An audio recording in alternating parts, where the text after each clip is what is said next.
SuperTalk Mississippi media production.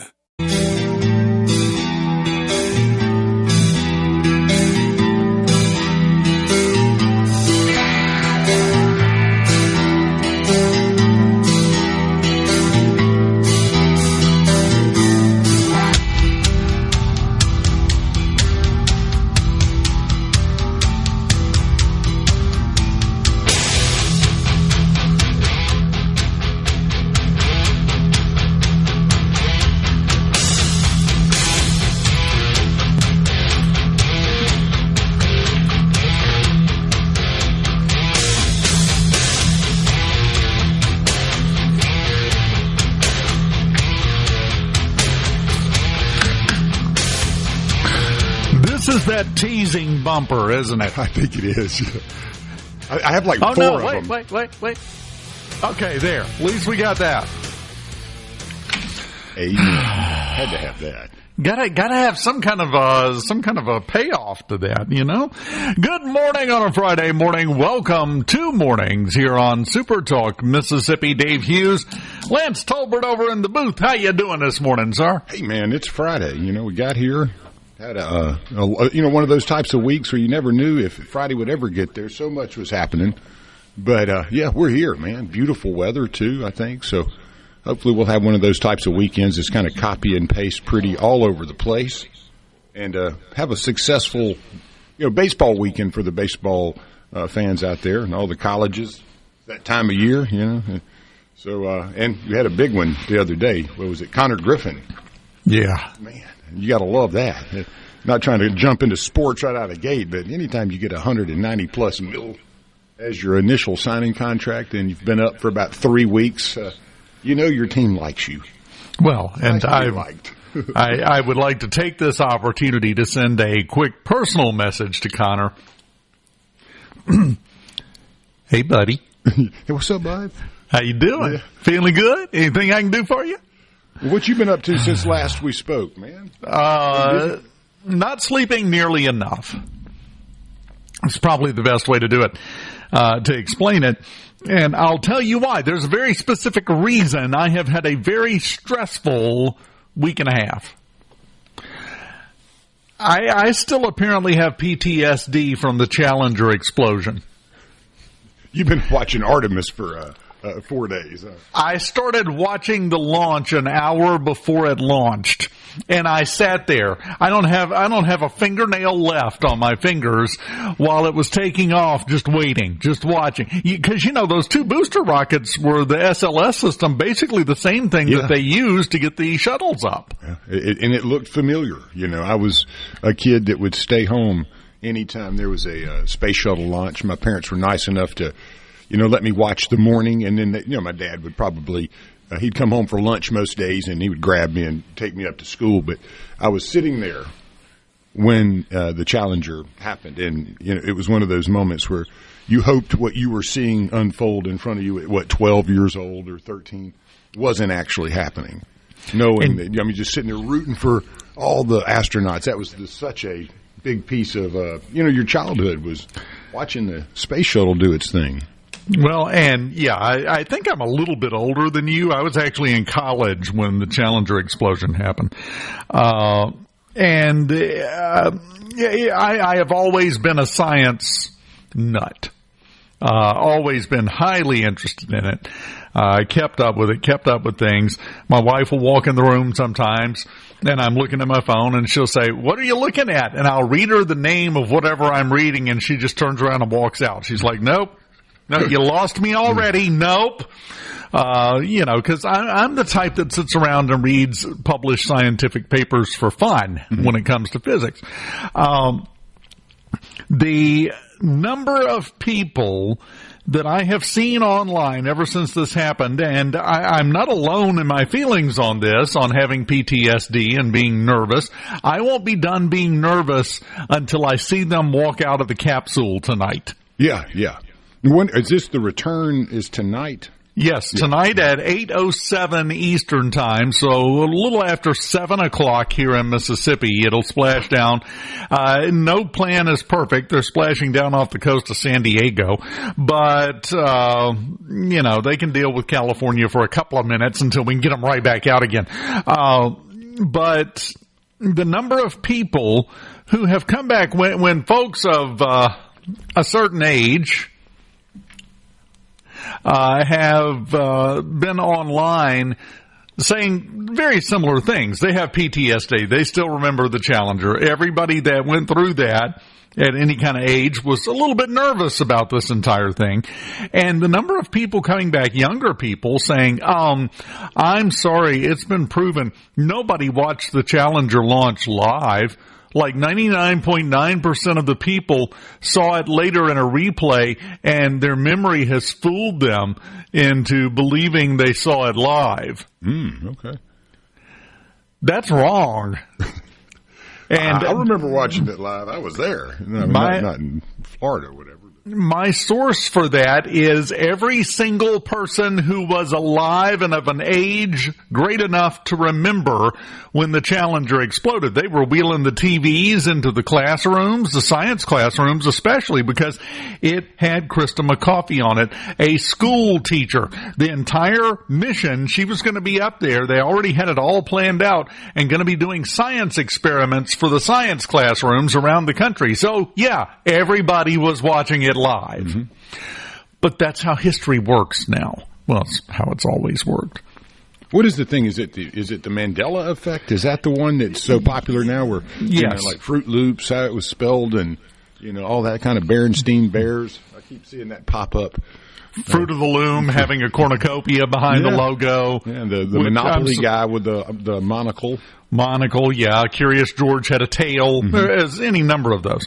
By the way, the Fruit of the Loom one, yeah, it did used to have a cornucopia. I don't know why the company has decided to lean into this and lie, other than this is one of the only reasons anyone ever mentions Fruit of the Loom. So it's good for business. Why not lean into it, Those commercials were a trip.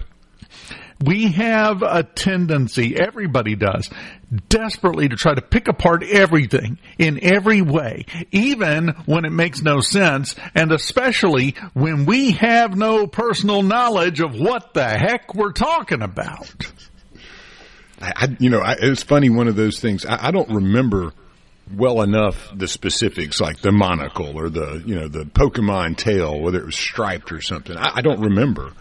But apparently, a lot of people do, and I've always been curious. Every time I see that little thing pop up, like, what's the point? I mean, who's lying? Is it my brain or is it the advertiser? But you just made a good point. There was a cornucopia on the Fruit of the Loom, so like, why would you lean into it? I guess making that money, marketing. Usually, the phrase "follow the money." Yeah. Is very valuable, no matter what you're discussing. A lot of times it will explain exactly what's going on. But the Fruit Loops just hadn't been selling as good, So. I was born in 1967. So I was 2 when Neil Armstrong set foot on the moon. And I have vague memories of standing in front of the TV in my mom and dad's living room, seeing it. I watched several of the Apollo missions and the landings. I was 2 and I watched that live, and you think nobody was watching CNN when the Challenger blew up?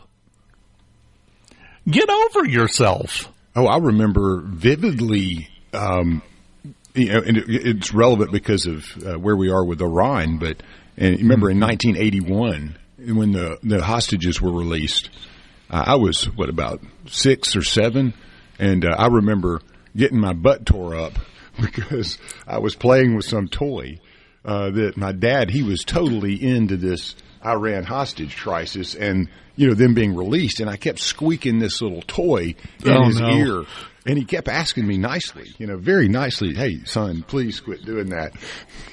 This is important stuff going on here." And I just didn't pay attention very well. And I remember that was the butt whooping there that I remembered. And I remember it being the Iran-Contra. The Iran hostage release day. And, yes. Yeah, that always, It was on January the 20th or something like that, 81. I don't.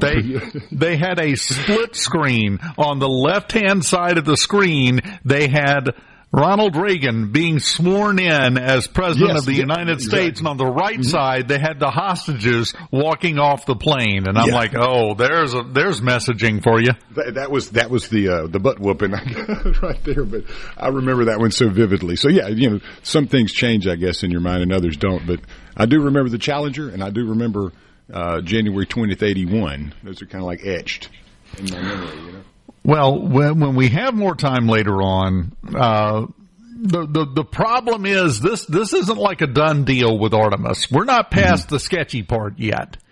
Sketchy part's coming up tonight, and for very good reasons, and for reasons that they could have fixed, but they didn't want to delay. Are you talking about the Strait of Hormuz? Are they splashing down there? Oh no! I'm talking about the ship exploding. Yeah, I mean, like that. So the ship will plunge down into the ocean tonight, right? There should be no problems. It should cut through the atmosphere and uneventfully land around San Diego. Is that what's supposed to happen? Theoretically, yes, but even they're not being that sure about it. And there are good reasons, and you have to go back to what happened with the Artemis 1 to understand it. We'll talk about that later. I told you I'm a science nerd. Buckle up. Get your slide rule greased. We'll have that kind of morning. And we will continue right after this on SuperTalk Mississippi. Keep it. Good morning from the Venable. Let's go. Waking up the Magnolia State. Mornings with Richard Cross. That's what it's here for. SuperTalk Mississippi.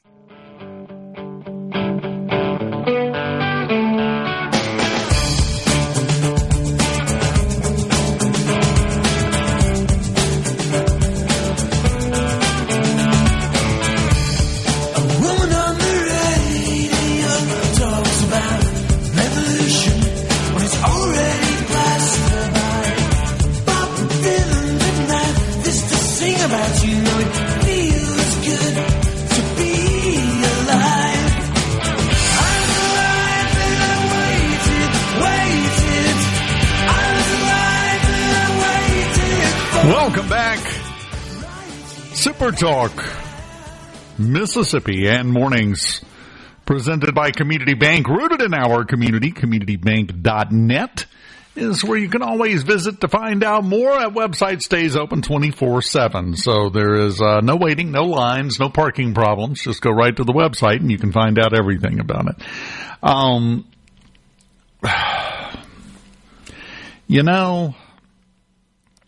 As I continue to watch the internet, I love the internet, don't get me wrong. Big fan. However, the more I watch it, the more I realize most people aren't equipped to handle it. Well, they're not, Lance. A lot of information on there. Well, to be fair, if you've ever watched someone try to navigate a roundabout, you know pretty quickly most people are not equipped to handle complicated stuff. Yeah. And that's not even that complicated, but it's out of the ordinary. The internet is out of the ordinary complicated stuff 24/7.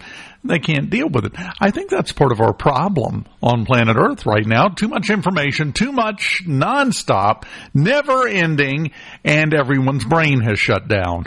Well, there's so many people, too. I mean, 8.3 billion people. I read a report, about by 2035, we may be sitting at like 12.3 billion people on the planet. Man, if there's too much stuff going on now, imagine adding about 5 more billion folks to the place.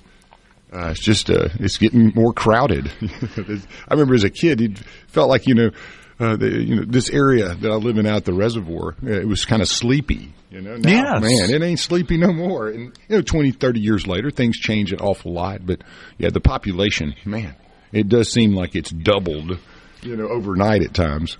And the problem is, I've said this before in different ways. I'm going to say it again right now. And every time I say it, I get blowback. Well, it is Friday, so. Yes. Take No Prisoners Friday is in full effect. To me, the biggest problem, yes, there are more people. The average IQ, don't start with me with the argument about IQ is not a true measure of intelligence. Really? Take an 80 and 130 and put them in the same room and see who does better. Don't give me that. But the average IQ is dropping as we get more people, which tells me the dumb people are outbreeding the smart people. Yeah, the movie Idiocracy in play. Yes.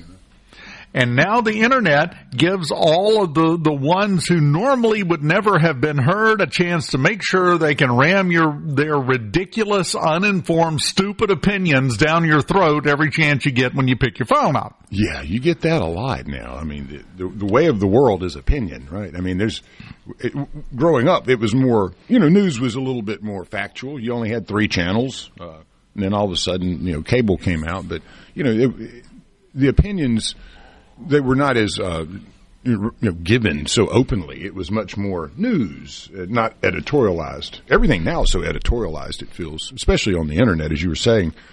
If you're not strong-willed and strong-minded, don't go there. The problem with it is not the distribution. It's not the capabilities. It's none of that. The problem is the human populace is no longer equipped to deal with this level of communication ability. Mm-hmm.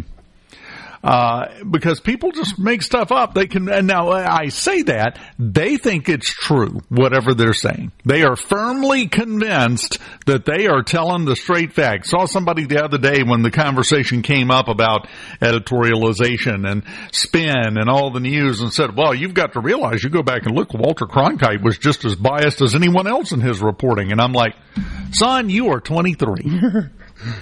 You don't know squat about what you're talking about. But they state it with a rock-solid certainty that they are correct in all ways. Well, there is a youth movement, too, as well, with the Nick Fuenteses and that kind of crew where hard single issue, just extremely devoted to that issue. And, it's the world is much more complicated at times than how you see it when you're 19 or 22 or 23. Yes. It's much different when you get to 40 and 50.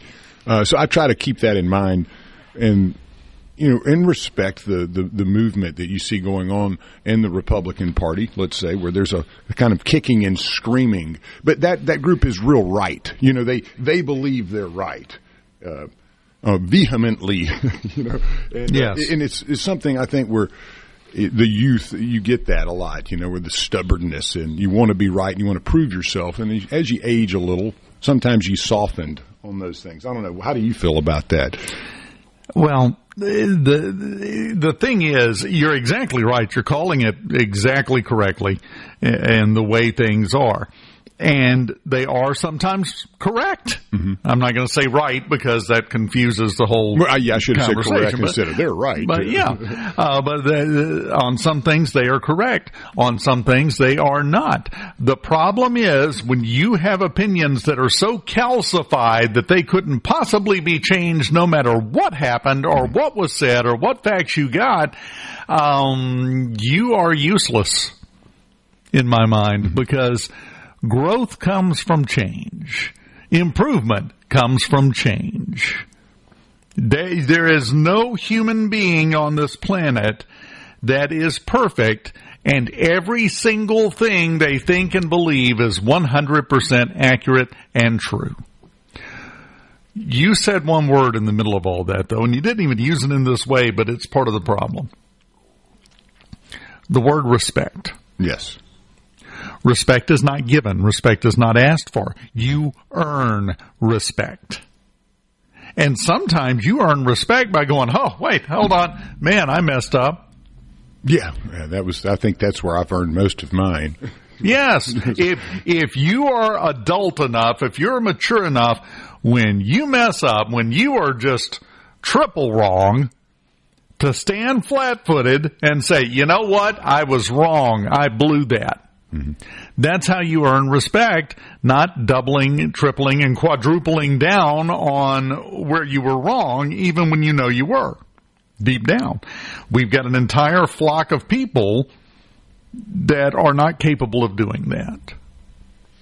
They just can't. How do you, as we near the midterm, in that mindset too, where you have so many, I think the internet is the place you probably see that the most. Is opinions are so skewed far left and far right. Where do you really think the country is? Do you believe that, say, the things you see or hear, the polarization of all things?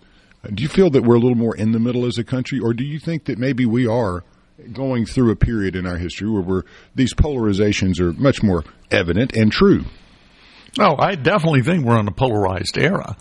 But I have seen NBC has an interesting thing. They did a focus group of Democrats from Maine and I think Maryland, talking to them about the midterms and what they're looking for in a candidate and everything else. Almost to a person, the entire focus group said they are tired of the current flock of Democrats. What we need, and in this case, this is them saying we, referring to Democrats, are candidates that can win and that have a plan that is more than, I don't like Donald Trump. The voters are the ones saying, okay, just drop it. We're sick of this. We need to actually get something done. So we're starting to see some cracks on that side of things from the blind adherence to what is just spewed about by Democratic politicians. Will it be enough to bring us a little bit further back toward the center? I'd like to say yes. Politics seems to be cyclical at times, right? Yes. It's not linear. You definitely come back to moments where you have so much more unrest and polarization. Then it usually is followed by an era where you don't have that, and then it happens again. And I guess that's the ebb and flow of the way the psyche works. The brain likes to bounce around like a ping pong ball. The problem to me is polarization, whatever. We have enshrined having your own opinion as something handed down from the heavens above. Yes, you can have your own opinion. Absolutely no one else has to listen to it. That's where things have gone off the rails. Yeah. I think that's a good point, too. And, not everyone's going to be an influencer, although everyone wants to be an influencer. Oh, everyone is an influencer. To your mom, your dad, your brother, your sister, your husband, your wife, your kids, your neighbors, your coworkers. Everyone is an influencer. It's just not on Instagram. It's the difference. We continue on this Friday morning after this. Keep it here.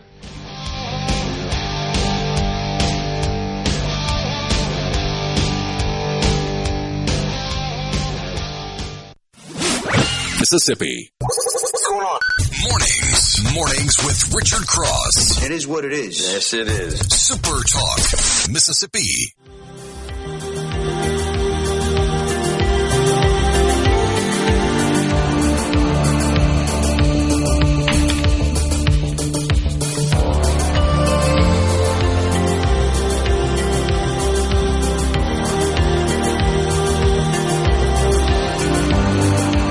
Welcome back.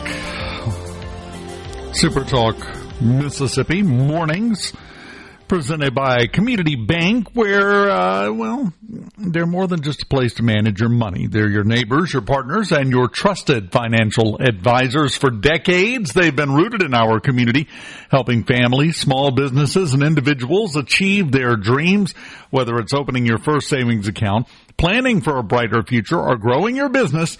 They are here for you every step of the way. They're dedicated to their customers, committed to your success, and always there when you need them. Community Bank, rooted in our community, member FDIC. Lance, we need to work in and get the birthdays today because there's one in particular I want to call out. Yeah, Steven Seagal, I know. Yeah. Oh, no. No, that's not the one. For the weekend. Okay, well, we got Steven Seagal is 74 years old today, Under Siege, Above the Law, and many other greats.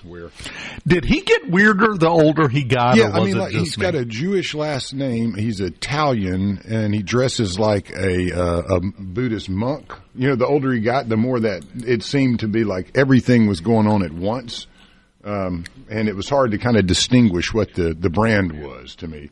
Some of the earlier movies, though, you're right. I think he just got weirder and fatter as he got older, and I love the fight scenes, though. They're great because he doesn't really move, Everybody else is moving, but he's not moving. It's a very bizarre, immobile form of jujitsu he's doing. He just stands there and occasionally goes.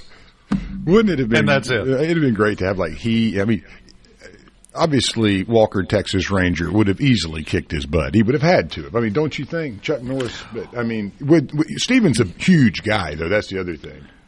I saw an AI-generated video the other day of Chuck Norris and the Incredible Hulk at the table doing the slap fights. Yeah. The Hulk slapped him, and Norris's head barely moved. Then he slapped the Hulk, and his entire jaw swelled up, and he fell out. And I'm like, yeah, that's about right. Yeah. But I don't know, man. Steven Seagal movies, they're good. I've watched a lot of them over the years, and they get way worse as time passes. They really do. They're terrible. Well, he got less and less mobile, which does not help for an action movie. No, it got better plugs, too, and weirder outfits. Mandy Moore, 42 years old. This Is Us, Tangled. That's David Harbour, Stranger Things, and Black Widow. That's he's 51 today. Mandy Moore, 42. Brian Setzer, we know him of the Brian Setzer Orchestra in Stray Cats fame. 67 years old today. Q-Tip, I don't know who that is, but I like the name. 56 years old. A Tribe Called Quest and a solo artist. Some other notable figures. You had Orlando Jones, is 58 years old today, a comedian and American Gods. That's about what I have for you on this day. Do you have somebody that you wanted to feature? Because I think I know who you're talking about, and he actually made the big screen, where it hits all of the famous birthdays. Yes. Why don't you mention who that is, though, because we kind of know this guy. Tomorrow is the birthday of the one, the only, the man, the myth, the legend, Steve Azar. Oh, man, what a guy. Should I say how old he's going to be? I mean, he's a celebrity. It's public knowledge. Make people go look. I'm going to say over 25. Yeah, we'll just go with that. He looks 28. He really does. It's annoying. It is so annoying. Steve, your hair still annoys me. It's just the whole thing. I mean, he's got this smile. The skin looks like he's 28. The hair is...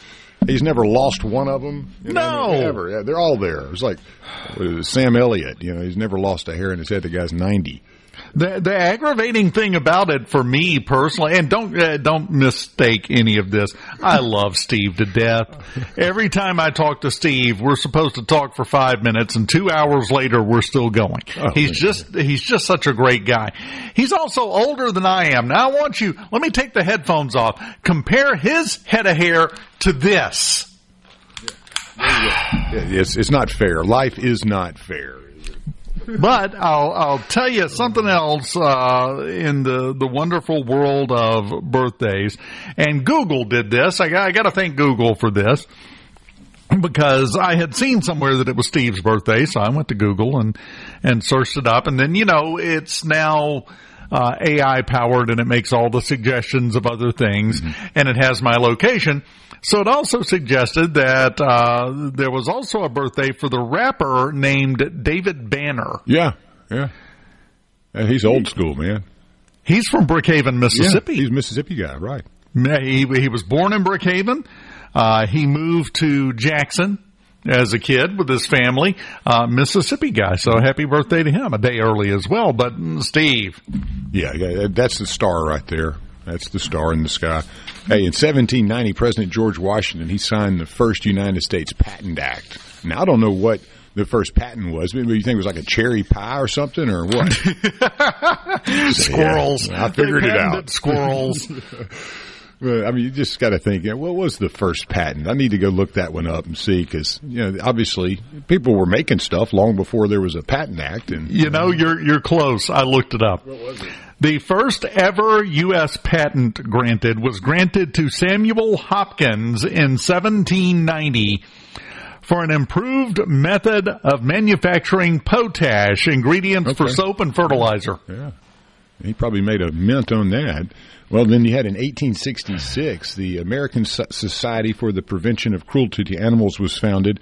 It took another 100 years for that commercial that you see every 5 seconds to come on TV, but where you basically cry because the dog is looking at you. In the arms of an angel. Yeah, that one. Golly, man. Sarah McLachlan has made a mint.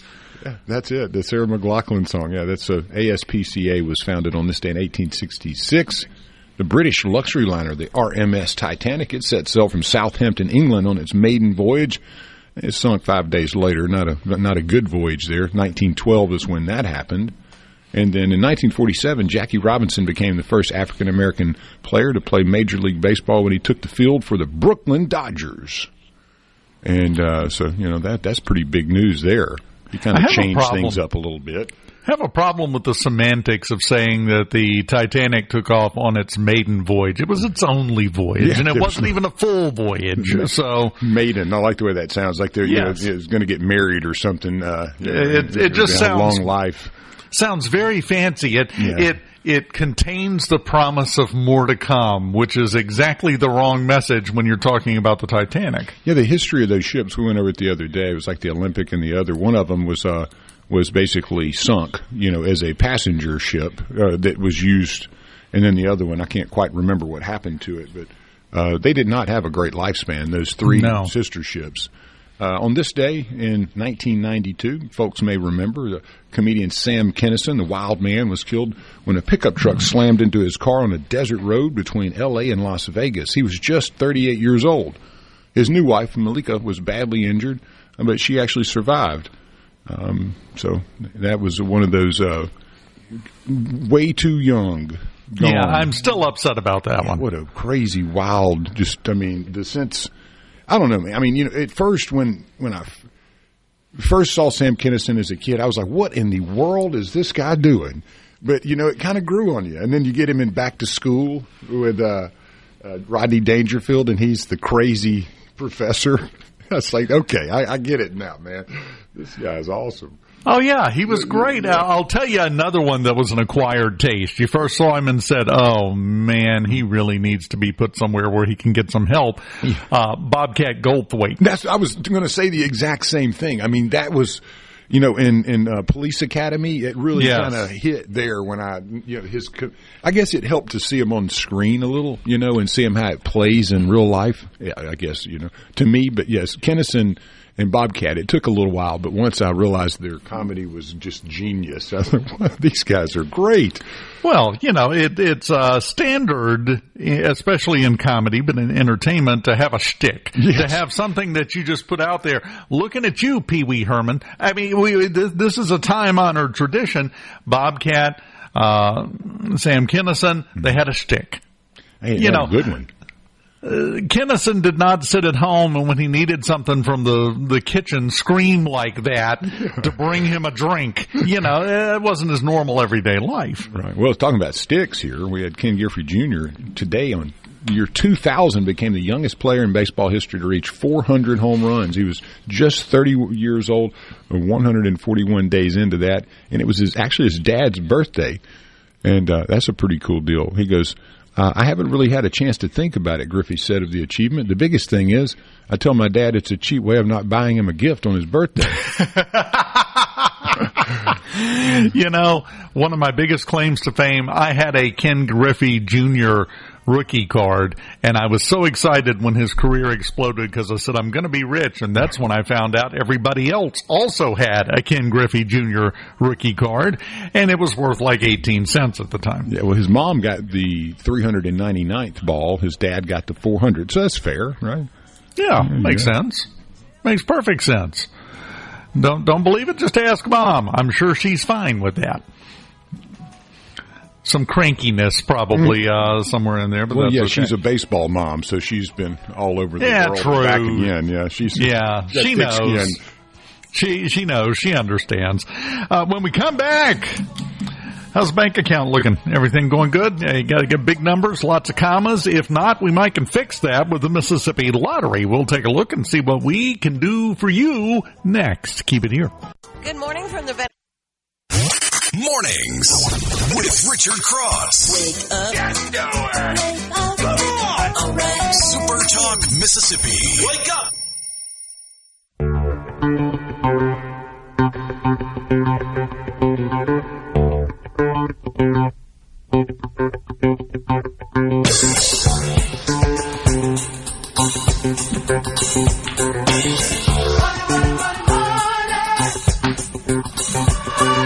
Money. I like money. I like money when I have money. When I don't have money, I don't like money. Have you ever noticed that? Yeah. Are you the same way? Feel the same way, brother. Money annoys me until I have it, and then it's fantastic. I love it quite a bit. The lottery biggest chunk you can go for right now, probably Mega Millions. The jackpot for tonight's drawing $110 million. We've had recent winners for Powerball and some of the other ones. Powerball jackpot is $35 million for tomorrow night's drawing. Estimated value there, but the one I want to call out, you know which one it is. It's the Lance Tolbert game, Mississippi Match 5. The estimated jackpot for tonight's drawing, $350,000. It's been a minute, buddy. Yeah, it's time, isn't it? Yeah, it's due. Well, you know, there's the optimist and the pessimist outlook. The pessimist outlook would be, nobody's going to win this thing. The optimist outlook is, it's due.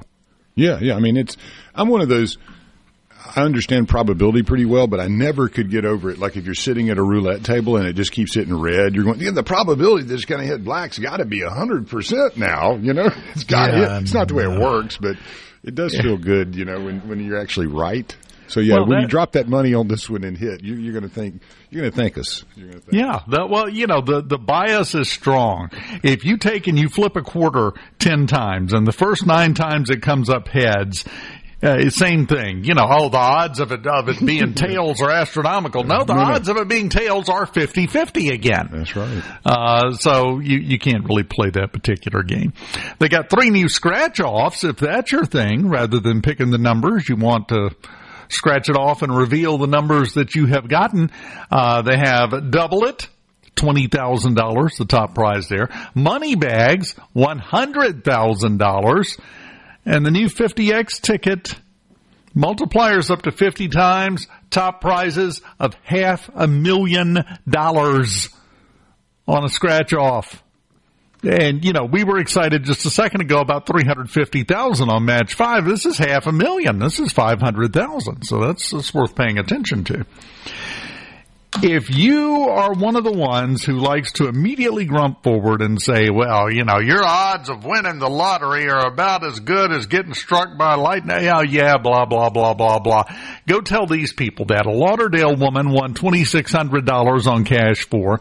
Players in Columbus, Batesville, and Jackson each won $3,100 on match 4. A Starkville man won $5,000. A Vaughan woman won $1,000 on Cash Pop. Moss Point woman won $1,250. A Starkville woman won $2,500. A Liberty man won $3,500.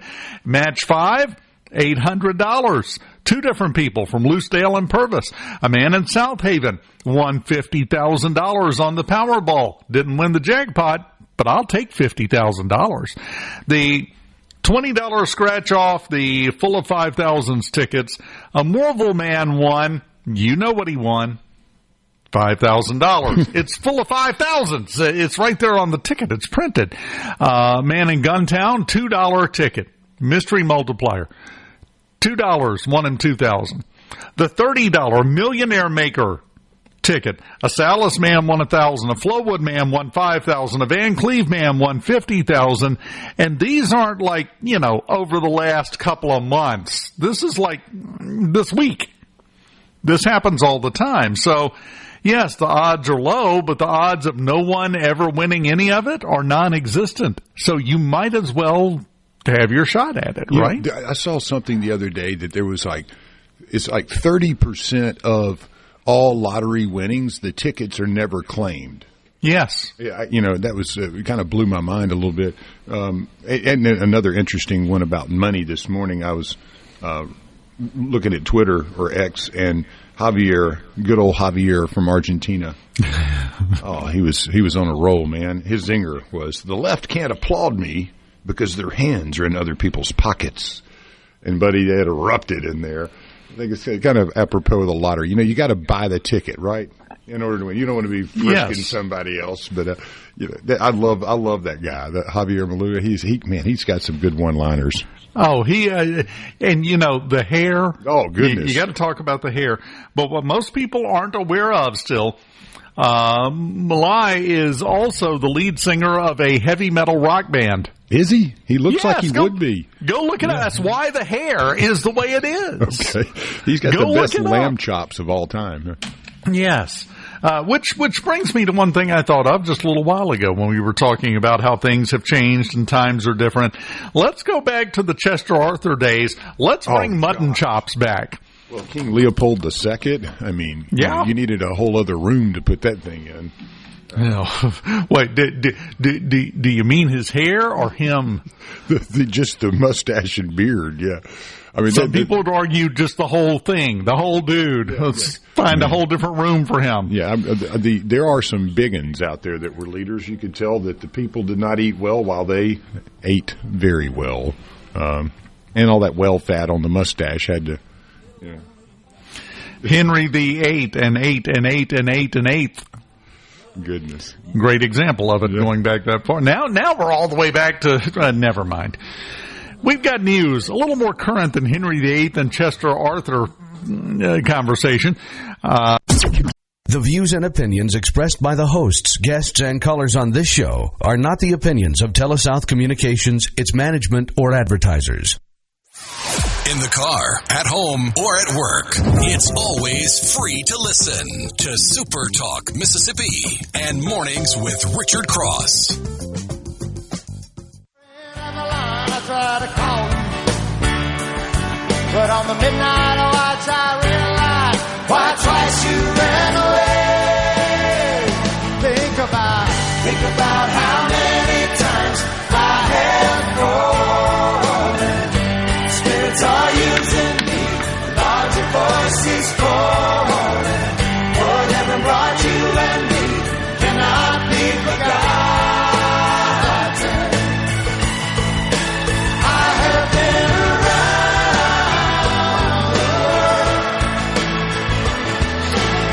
They do not make them like that any longer.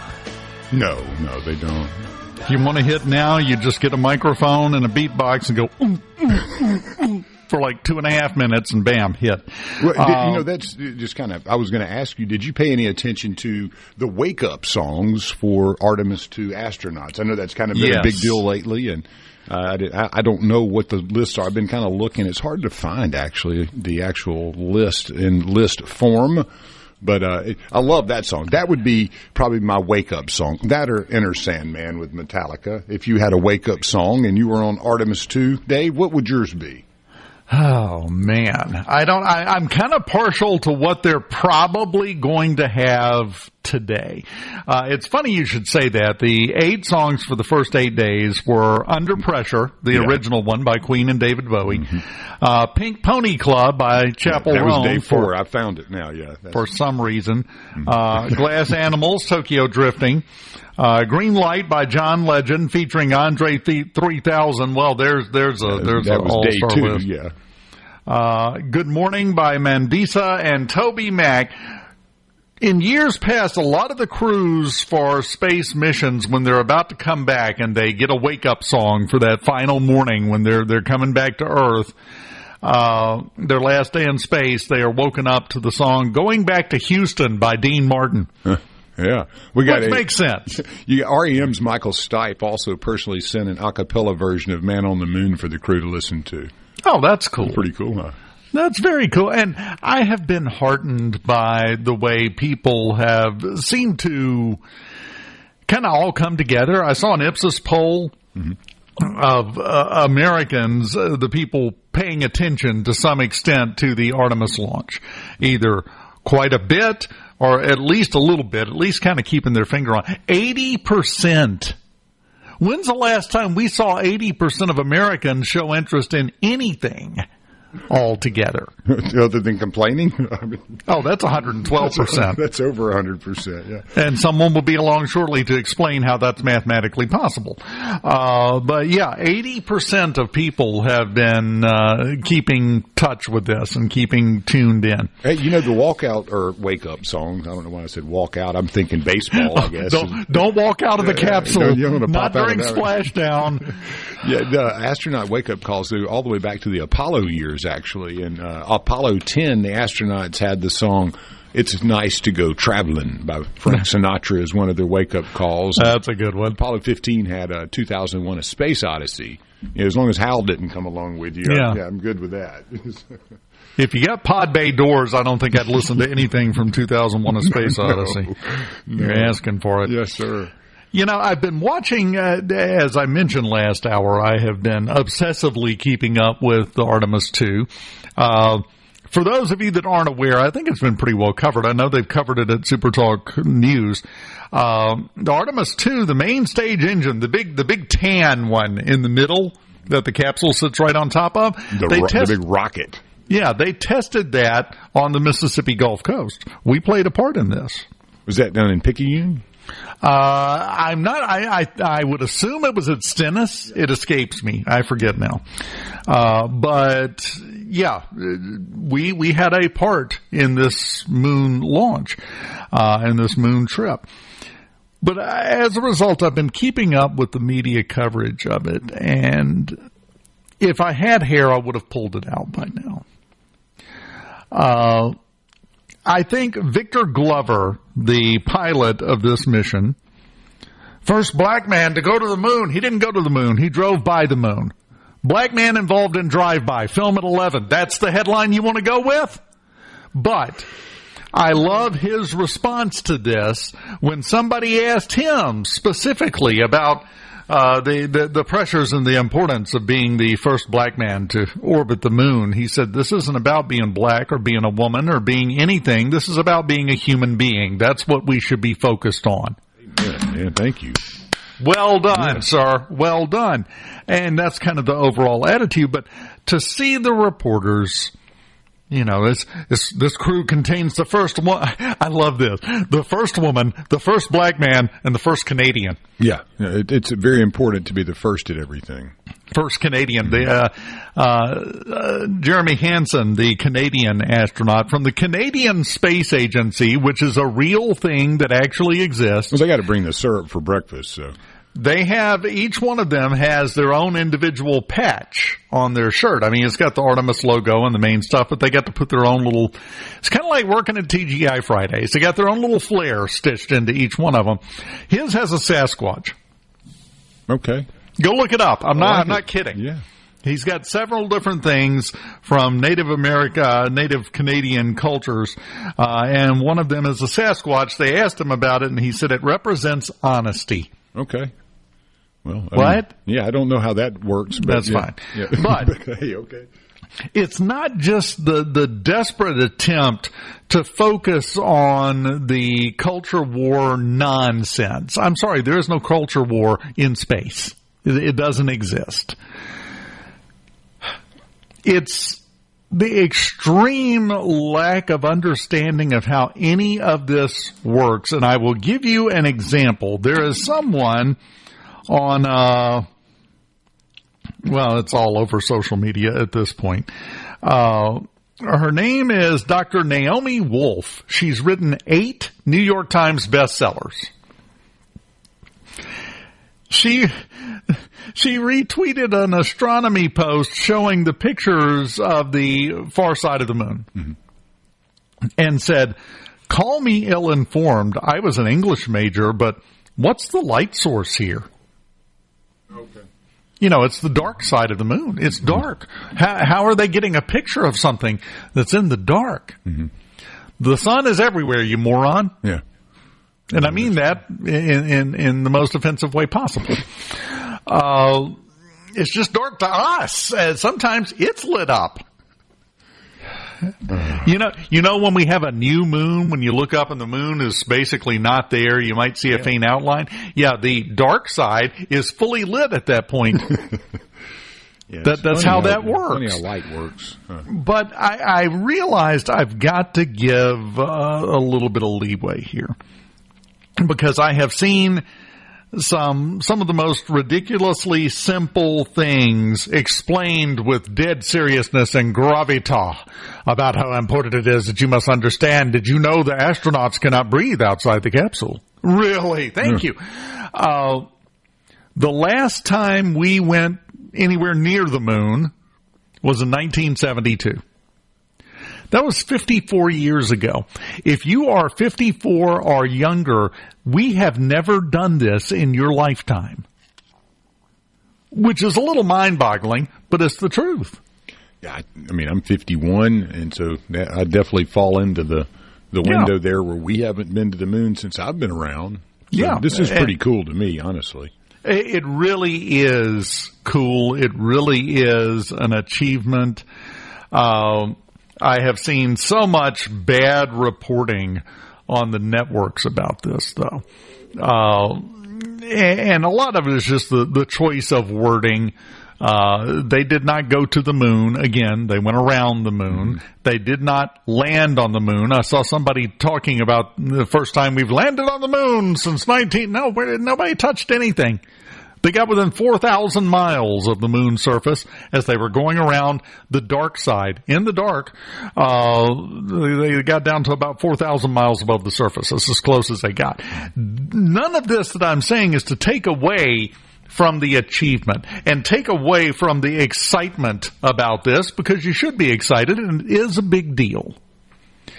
But let's at least get the facts right. And I realize they're, in some ways, trying to educate a populace that the majority of which has no idea about any of this. Shuttle program ended in the 80s, didn't it? I think late 80s, early 90s. Early 90s, I think. Yeah, and I mean, most of those like of us in our age that are a little young for the trip to the moon, you really just have kind of some video and basically pictures of these devices that look like there's no way they would have actually been able to have landed on the moon and shot back up into outer space and, docked with it's amazing that the technology existed then. They grabbed a Casio hand calculator, strapped a bottle rocket to a tin can, and lit it. That's how we got to the moon back in the 60s and 70s. Exactly, man. That's not as far off as you think, by the way, that description. Actually, the last space shuttle was the Atlantis in 2011. Okay. So it went longer than I thought. Yes, it did. But still, it's not the same thing. It's not the same thing at all. We continue. I'll continue to be upset about the coverage of this as well. But we will continue with the show after this. Keep it here. Good morning from the Venable Glass. Action. You get a lot more for your money with the LS Tractor. Come to the tractor store in Richland to experience the LS difference. The tractor store in Richland. SuperTalk app.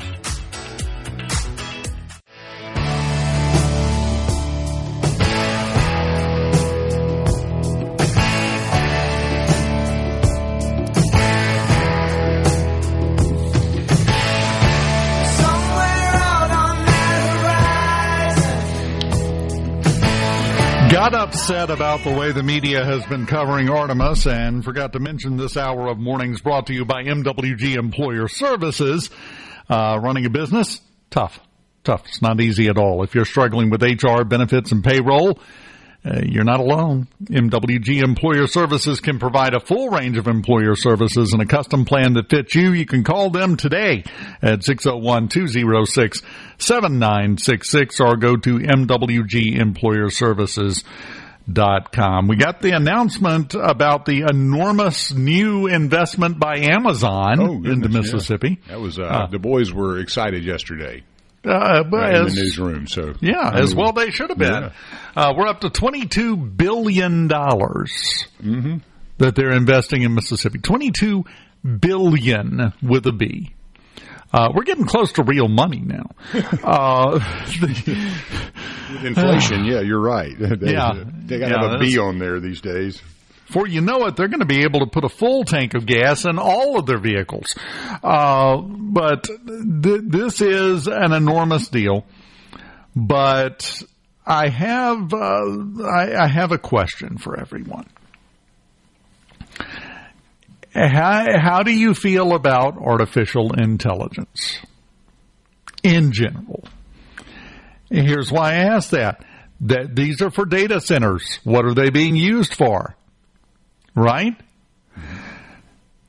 According to an NBC report from yesterday, artificial intelligence has replaced work for 20% of full-time employees. That doesn't mean they've been let go. It just means it's doing some of their job, and now they're doing other stuff on top of what they were doing.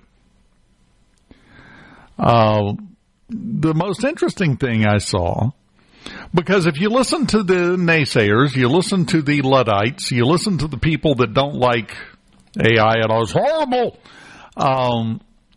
50% of Americans have used it at least once or twice per week for the last little while in some form or fashion. Now, I get it's a new technology, and if you don't understand it, it's scary. I realize a lot of people don't like the fact that it can do what people can do, which is understandable. But at the same time, you can't stuff the genie back in the bottle. So you can either sit around and complain, or you can get with the program and figure out how this works, because it's bringing $22 billion to the state of Mississippi. Well, I mean, it's here, isn't it? It's not. You're not going to all of a sudden wake up one day and not have AI around. I mean, no. It's like cell phones, whether you like them or not. Back when they first came out, and people go, "Oh, what is this horrible technology?" Well, it ain't going anywhere. Right. Your life completely depends on it now. The internet is not going anywhere. We've talked about it before. You and I had this conversation several weeks back. When they invented the printing press in Europe, people rioted. They burned down the first factory. They were throwing the presses in the water because, well, it was just going to put hardworking scribes out of a job. Seriously, that was the argument. And it made sense to them at the time. But we have a long-standing history in humanity of fighting against progress, especially when it's a big jump. Well, I love it when any listener uses the word Luddite in a sentence effectively. That's one of my favorites. But as one of our listeners from the 662 says, as a Luddite, it's helped make people in my line of business way dumber. There's nothing about it being scary. It's just making people lazy, and they're not thinking for themselves. And I do see that. There is always a pitfall to anything new out there. It's like you said, best. You got to figure out the best way to employ it and put it to work in the right way. So, yes, and crime is up and killings are up. It's all the gun's fault, right? Sure. Yeah, they want you to think that gun will shoot a lot of people by itself. Yeah. People are getting stupider. It's all AI's fault, right? No, you can't blame the thing for the moronic behavior of the people using the thing. Right. That kind of goes back to Adam and Eve. Yeah. Again, it's been a little bit of a problem all along. Yes. 4 people on the planet. 1 killed another one with a rock. And 2 of them, were listening to a snake. Yeah, that's true. Well, they had all sorts of plants in the garden. They had a lot of stuff going on back then, didn't they? They had some of the good plants. Yeah, I think they may have picked the wrong plant. Yeah, I assume they had mushrooms. It's like, what is this thing? But that limb all of a sudden starts talking to you and looks like a snake.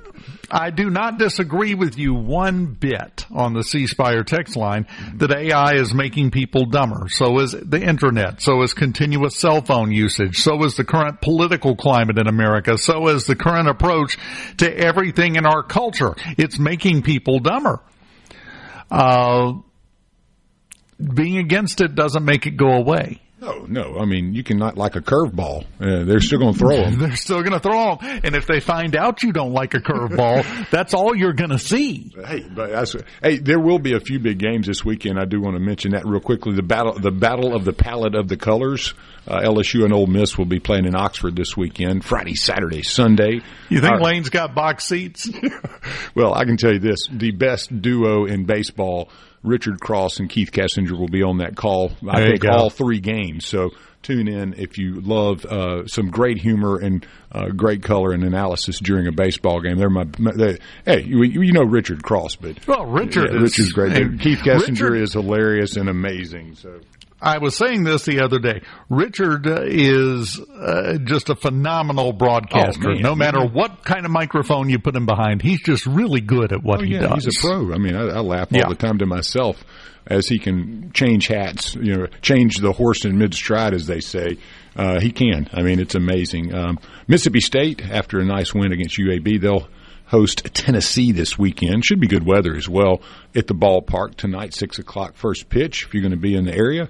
And Saturday and Sunday as well, 6 and 1. So that'll be a heck of a series. State kind of rebound after that rough weekend against Georgia last weekend where they got swept. So be looking to turn that around. And then Southern Miss, currently on a nice little 2-game winning streak, will take on the Ragin' Cajuns of Louisiana. And they will have to travel to Lafayette to do that. So April the 10th, today, 6 p.m. first pitch, tomorrow 2, and then April the 12th, Sunday, a 1 o'clock first pitch. That gets us caught up there with kind of what's going on out there in the world of baseball, and we didn't want us to fly by that because there's some big games this weekend. Yeah, definitely. But I'm telling you, man, the battle of the colors is LSU and Ole Miss. You got the powder and the red, and then you got the yellow and the purple. Man, that's going to be something else. Always loved that rivalry and playing in it.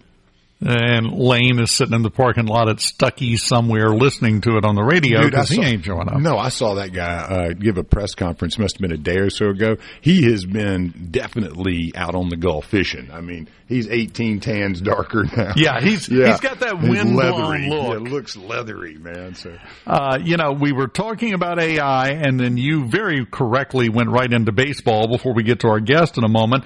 Let's merge those two very briefly. As a baseball guy, what do you think about the automatic ball and strike system they put into place in Major League Baseball where a computer, AI basically, is the backup to the umpires? The robo-ump. What do you think? Get rid of the ump behind the plate, please, as a pitcher or as a hitter. All I want is to know what is a strike every time accurately. You don't want refereeing and umpiring in any sport to affect the game in a negative way, or as a guy that pitched and, got calls that weren't strikes, and then a lot of pitches you threw that were strikes that didn't get called strikes.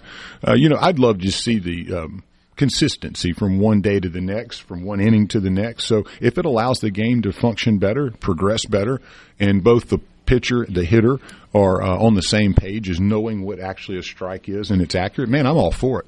Two problems with this plan, though. Number one, if you don't like it that you just got called out looking on strike 3, who are you going to kick dirt on? Well, I think they just need to, there should be like a electric shock system in place. So if you start arguing, just immediately get an electric shock, like in Ghostbusters. Yeah, you just fall over. But the other thing, the complaint I've seen the most, which I find hysterical, is, well, I guess we're just done. The art of pitch framing is gone now. Good. I'm like, what? Lying with your glove as a catcher is gone? Oh, what a tragedy. You should not have to be a magician in order to be a catcher. So. Yeah, and they do. I mean, they know how to frame those pitches. It can be 1.5 feet below the strike zone. Yes, sir. And when they finish their catch, they're right in the middle of the strike zone. Well, because they sweep that glove up. A good point Hogman makes is Greg Maddux wouldn't have wanted a robot calling balls and strikes. Probably not, because you're nipping and trying to get a hitter to chase something that looks like it's a strike that ends up not being one. So the better you get at reading those things as a hitter, you lay off. But at the same time, Greg Maddux, he would have figured it out. Yeah. Let's be honest. He could kill a fly in mid-flight from 50 paces with a baseball. That guy could hit just on a pinpoint. When we come back, this is a good one. The Iran conflict. I haven't talked much about it, but we mentioned it earlier. We're going to talk about it next with Mark Vargas. He was with the Iraq Task Force at the Office of the Secretary of War from 2007 to 2010, which means he's got some knowledge about the Middle East, and we're going to tap into that when we come back on Mornings here on SuperTalk Mississippi. Keep it here. This segment of Mornings with Richard Cross is brought to you by Covington County Hospital in Collins, where your health matters. News, interviews, weather, sports, all right here, all morning long. Mornings with Richard Cross on SuperTalk Mississippi.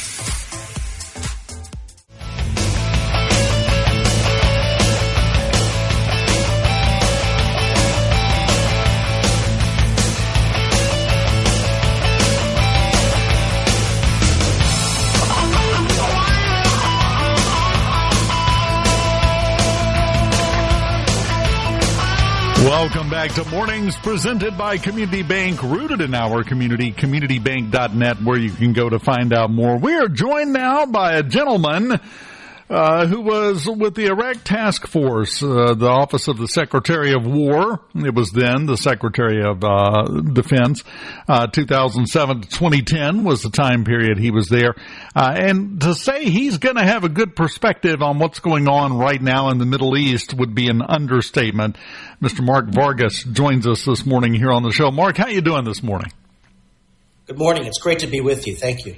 Great to have you here. And let me start by saying this before we get into the nuts and bolts of things. You walk outside and throw a rock, you'll hit somebody that has an opinion on exactly how everything can be fixed in the Middle East and we can settle this. There is nothing simple about anything when you're dealing with the Middle East, is there?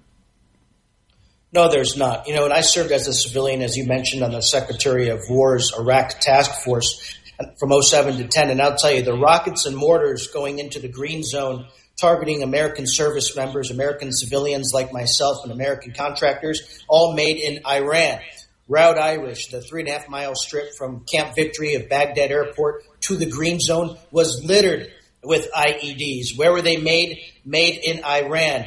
Iran, for nearly 50 years, has been more than a menace. They've been a state sponsor of terrorism. Think about this, Dave. Since 2006, and its numbers much larger, but just for the sake of this conversation, since 2006, Iran has backed and supported over 1,000 terrorist attacks.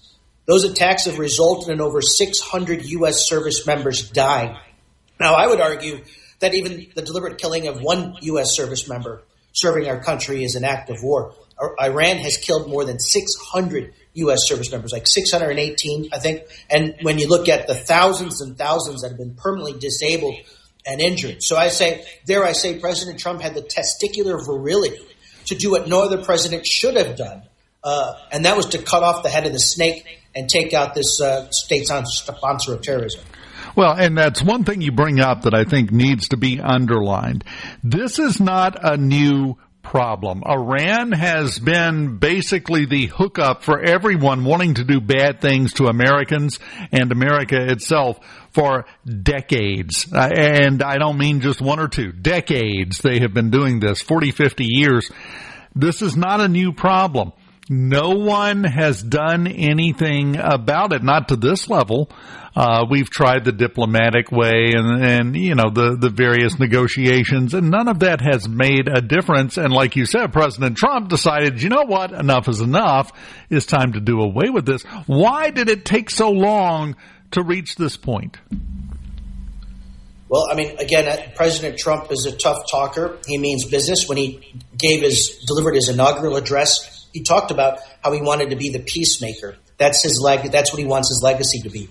And you cannot create peace throughout the world. You cannot create peace for the United States, for our citizens abroad, and for our allies until you cut off the head of the snake. Think about this. The only reason why these terrorist groups and proxies like Hezbollah, Hamas, and Houthis exist is because they've all been funded and backed by Iran. $700 million a year to Hezbollah, $100 million a year to Hamas. These are groups and organizations, terrorist organizations, that use women and children as human shields. They launch rockets and mortars atop hospitals and schools, daring you to fire back and kill innocent patients, innocent children. Democrats talk about women's rights and gay rights. Well, there are no women's rights or gay rights with these groups or organizations. They throw you off of bridges. They throw you off the top of buildings. They hang you in the town square so that everybody else can see what they were guilty of. Girls are forced to marry at 9 years old. So again, President Trump had the testicular virility to say enough is enough. We're going to make the world, we're going to make our country safer, and we do that by cutting off the head of the snake and completely decimating the Iranian regime. And that's exactly what we saw happen in 38 days. And the thing is, it was hard enough to make that call, to pull the trigger, as it were, to get this going. It takes an entirely different level of what you're referring to as testicular virality. I love that term. To stick with it until the job is done. And that's the part of the process we're in right now. Let me ask you, as someone who has been there, who's been involved in this world for quite a while, Is there a definitive end point that we can reach on this, and about how long do you think it will take? It's a great question, and that's why, the left, this is Iraq 2.0. And President Trump, when he gave his address to the nation, I thought it was brilliant how he outlined all these other wars going back to World War I, years and years and years, and oftentimes with no off-ramp. This one, 38 days, and we've got an off-ramp. We've got support from the Gulf region. So, one of the things that I learned with my time in Iraq, and I see as a secret ingredient in President Trump's peace negotiations and how he's been able to end 8 wars in his first year in office, and that is converting a war front into a storefront. That is the worst-case scenario for terrorist groups and these proxies. They thrive on environments and countries with very, very high unemployment.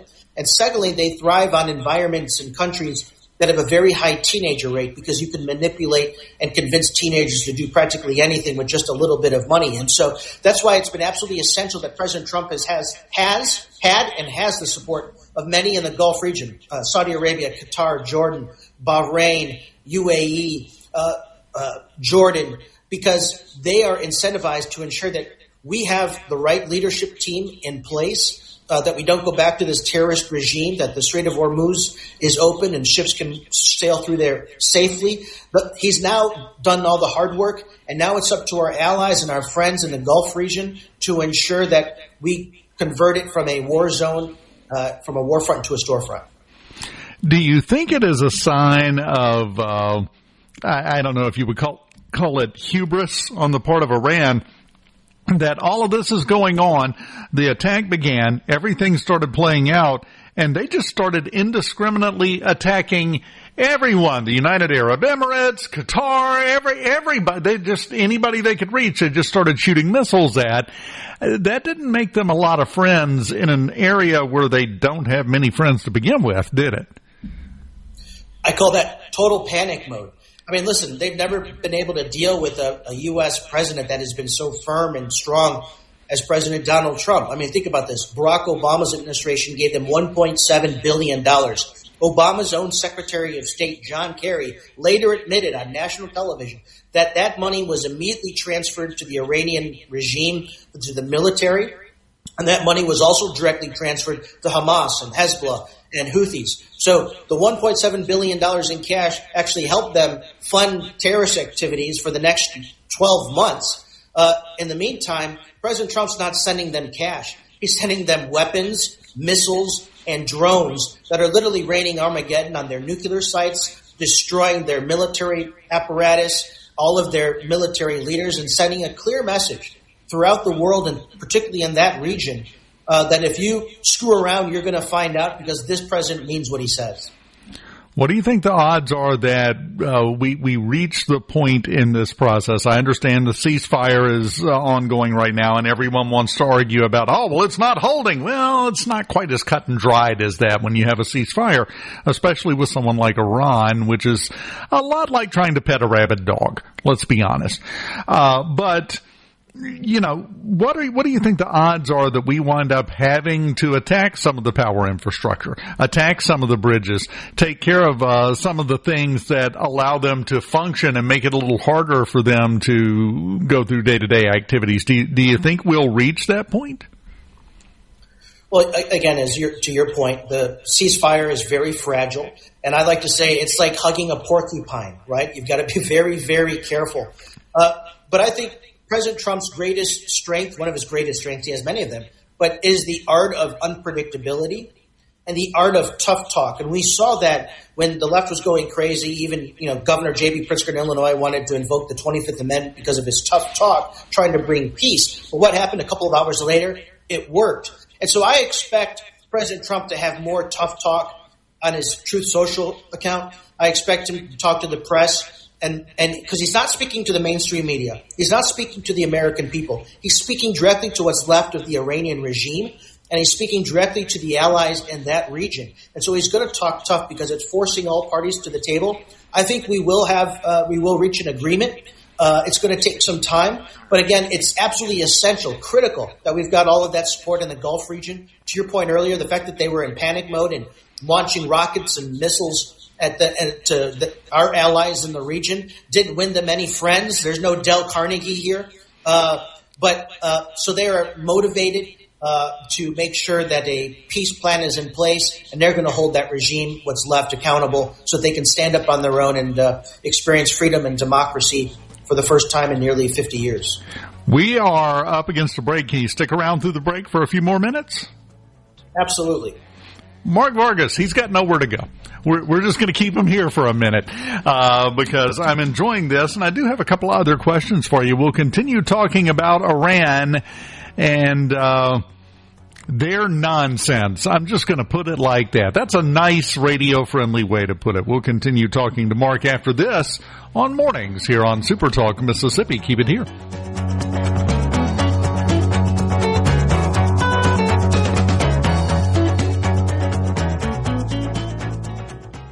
Good morning from the Venable Glass. As the sun rises, he has all the news you need. Mornings with Richard Cross on SuperTalk Mississippi, supertalk.fm, and the SuperTalk app.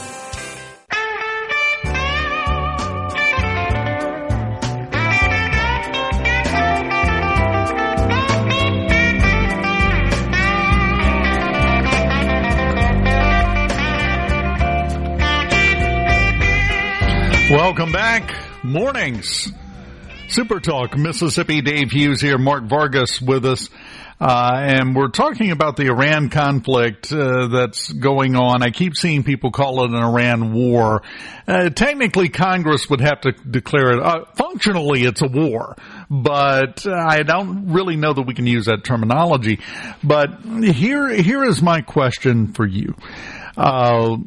There has never been peace in the Middle East. Let's be honest. It's always been a contentious spot. You saw that for yourself as you were outlining during the last segment.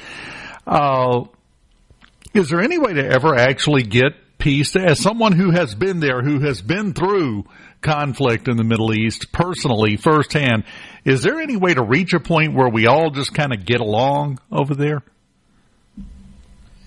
I mean, it's worthwhile to think about it.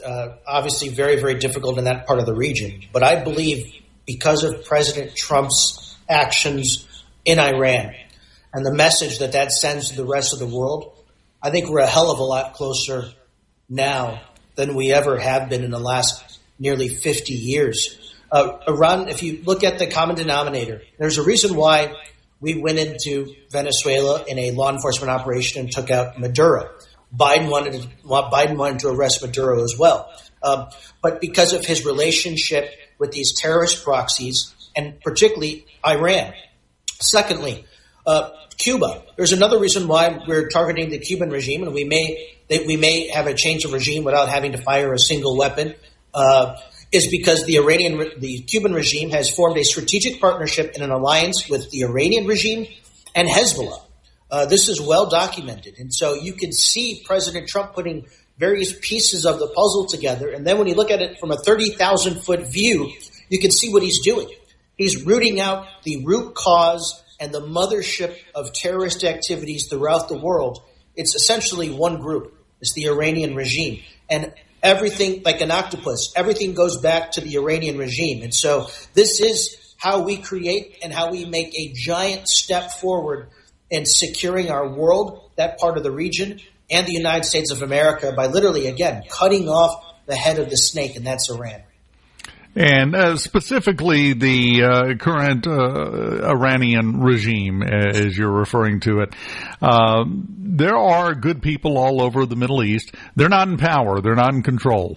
And that has led to a lot of the problems. But that doesn't mean if we take this regime out, we won't have another one that pops up that's just as bad. So we kind of have to be careful moving forward. Even if we have total success with President Trump's current, activities in Iran, we're going to have to be on our guard pretty much forever, aren't we? Absolutely. I mean, we're going to keep a close eye, and the support from our partners and allies in the region are going to be keeping an even closer eye because it's so close. And so, again, we've got their unbelievable support. And so we are going to constantly monitoring. We'll be looking at using our Space Force technology and our intelligence to be monitoring if they're secretly trying to build things or more traffic going to a particular mountain range.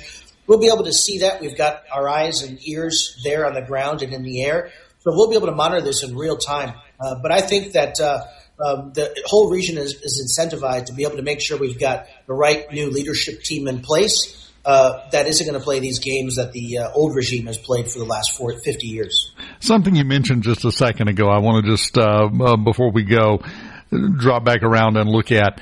I think it's really lost on all of the liberals and quite a few conservatives just how many things President Trump does that are bait. He does them to get a reaction and to kind of flush the birds out of the bushes so he can go hunting. And I think that's lost on a lot of people. There's a lot of times he does something and everybody goes, why would he do that? Oh, there's a reason. You just don't see it yet. Do you think that's a fair statement? It's 100% true. And we saw this play out on international television just the other day when he put out that very harsh statement on his Truth Social. The mainstream media on the left went crazy. They wanted to go charge him with war crimes. They wanted to invoke the 25th Amendment and remove him from office. But what that statement did, again, he was speaking directly to what's left of the Iranian regime and to those partners in the region. And what did that do? That expedited peace talks in Pakistan goes, holy cow. Now, we got to really accelerate these talks. We need a ceasefire. We need ships to flow freely throughout the Strait of Hormuz, or President Trump's not screwing around. That's one of his greatest assets, is these world leaders can say, Donald Trump is not messing around. When he says he's going to blow you into smithereens, he's going to do it. And so that's an incredible negotiating tactic, and it works. There's a lot to be said for the precept that nobody wants to argue with the crazy guy. And if you present yourself as someone who will do whatever he needs to do to get what he wants, all of a sudden the road smooths out sometimes. Mark Vargas, I've enjoyed it. Keep up the good fight out there, and we'll touch base with you again as we get further into this and see where we're at, okay? I appreciate your time. Thank you. God bless you. Take care. This hour of mornings brought to you by MWG Employer Services. You can go to MWGEmployerServices.com to find out more or call 601-206-7966. It's time for Fox News, SuperTalk Mississippi News, and then we're talking food in a good way with Martha Allen when we come back right. You're home before you grab your keys. You've got the news that matters. Back to Mornings with Richard Cross on SuperTalk Mississippi and the SuperTalk app.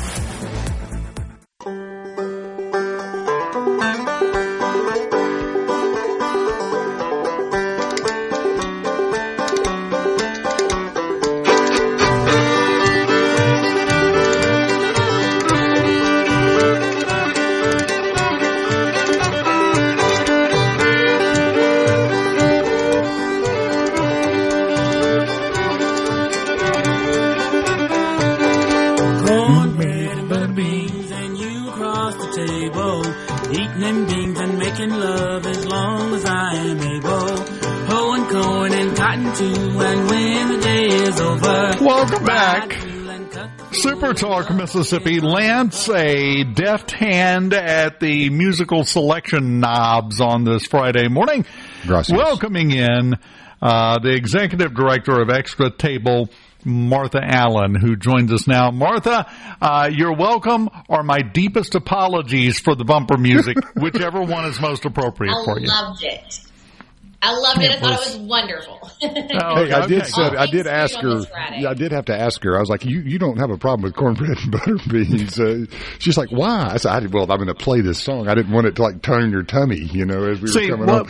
What Lance is not saying is, I actually overheard that exchange. What he asked her was if she was allergic to cornbread and butter beans. True. Yeah. Now we're talking about food. We're having a good time.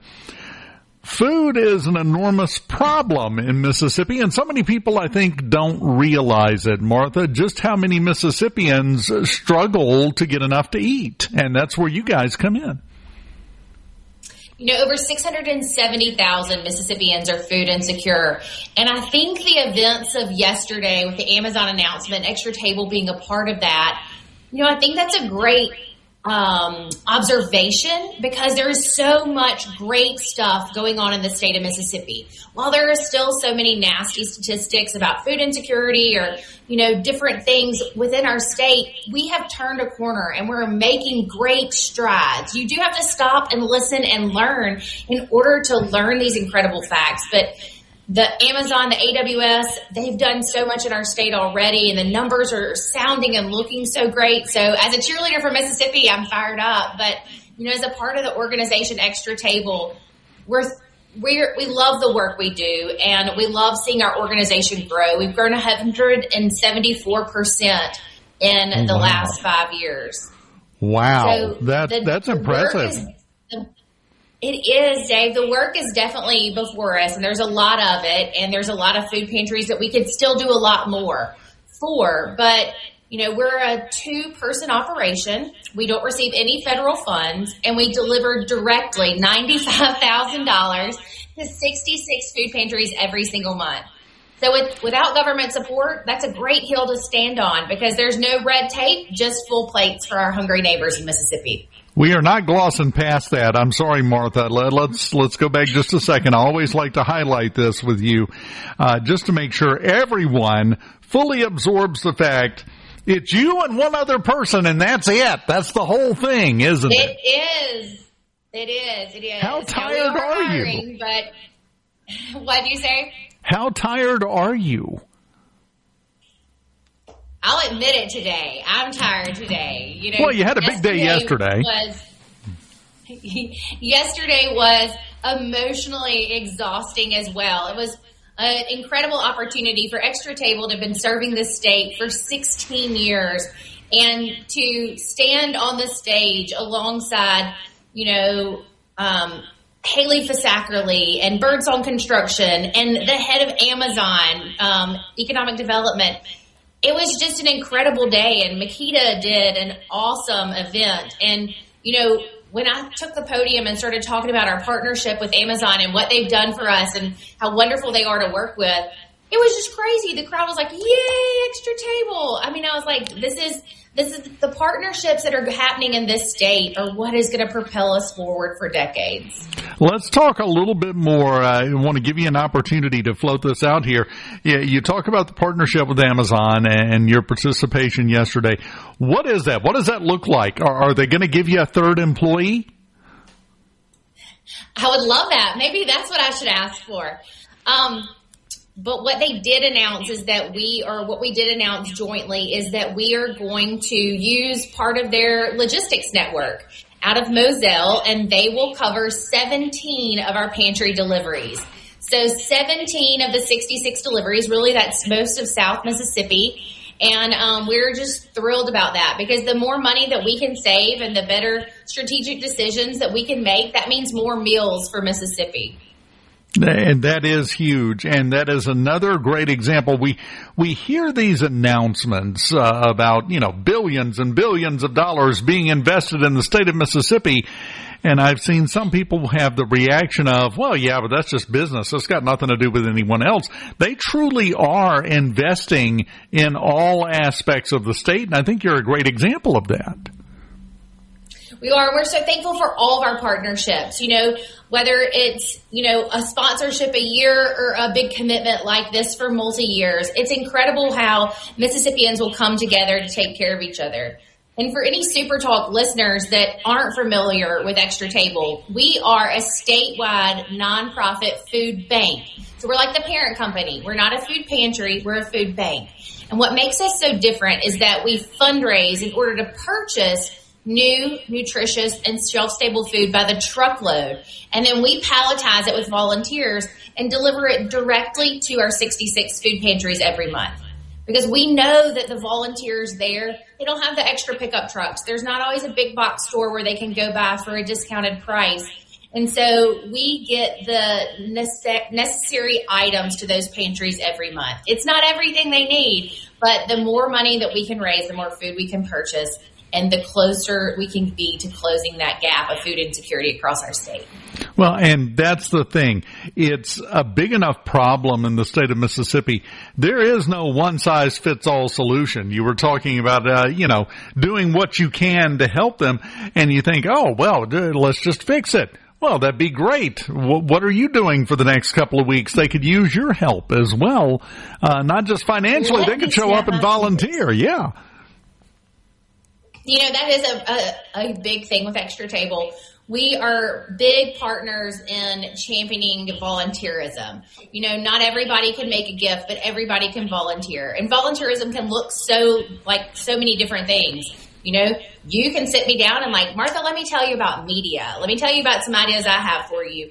Or, any other businessman or woman can share their expertise and skills with us because we don't know everything. And that's the power of team building, is that the more people we have on our team, volunteers or staff, the power and the knowledge just grows. And at any of our events at Extra Table, we laugh and say, we're accessible for all ages because your children can come and color a food box or a bag to go to a food pantry to be filled with groceries. I'm not responsible if they start eating the crayons. And then, our people that can't lift, it's really happened. People that can't lift, like a case of food, they really have one of the most important roles when they think that they're, aging into a point where they can't be of service. They really can at Extra Table because greeting people and helping us count and make sure only 20 cases of this or 50 cases of that get on a pallet, it's incredibly helpful. So everyone is welcome at Extra Table, and we welcome every dollar donated because with every dollar donated at Extra Table, we can purchase 4 meals. You can't get a pack of gum at the gas station, but I can get 4 meals and get them delivered to a food pantry. You can get a quarter of a gallon of gas for $1, and you're providing 4 meals with that. That's kind of impressive. It is. We're, it's because of great partnerships. We've got a crew that delivers our food, and now we can add Amazon to that team. 17 of our 66 deliveries will now happen on an Amazon truck. How do the rest of the deliveries happen? Are you driving a box truck around? There's only 2 of you, so is that what's happening? We have a gentleman that does deliver our food just 8 days out of the month, and so he does do that. But I will let you know, I am a much better Penske truck driver, a 26-foot Penske, than I am my own Highlander. I almost hit a garage backing up on Monday, but I have backed that same truck up to that garage door on a dock a million times and never even been close to the door. So aside from the occasional loud noises, there's no difference between your 2 driving skills there. I don't know. But my Penske skills are definitely stronger. And okay. I love the horn. It makes it much more fun to drive. Well, that's the whole point, isn't it? If you can't pull the horn, what's the point of even getting in the cab? At Extra Table, go ahead. No, you go ahead. But, it's all fun and games talking about volunteerism and working together and incredible announcements. But what's not fun to talk about is, we started off talking about, the numbers in Mississippi. And so what we ship, we believe that our food offers dignity and respect. Martha, if you can hold that thought and stick around through the break, we're up against a hard break. I'll let you get into that because I think it's important to educate people on this if they don't already know what you're about to tell them. So we will continue with Martha Allen and not let her park your car in the garage. Aside from that, she's doing some great work across the board at Extra Table. We'll continue with her right after this on Mornings. Keep it here. Put them in a salad, put them in a stew, make your very own tomato juice. You can eat them with egg, eat them with gravy, eat them with beans. Good morning from the Venable. From Duck Hill to Alligator, Mississippians start their day the right way. Mornings with Richard Cross on SuperTalk, Mississippi. Well, there ain't nothing in the world that I like better than bacon and lettuce and homegrown tomatoes. Up in the morning, out in the garden, get you a rifle. Hey, don't get a heart. Plant them in the spring, eat them in the summer. All winter without them, the culinary bummer. Culinary. I forget all about the sweating and digging.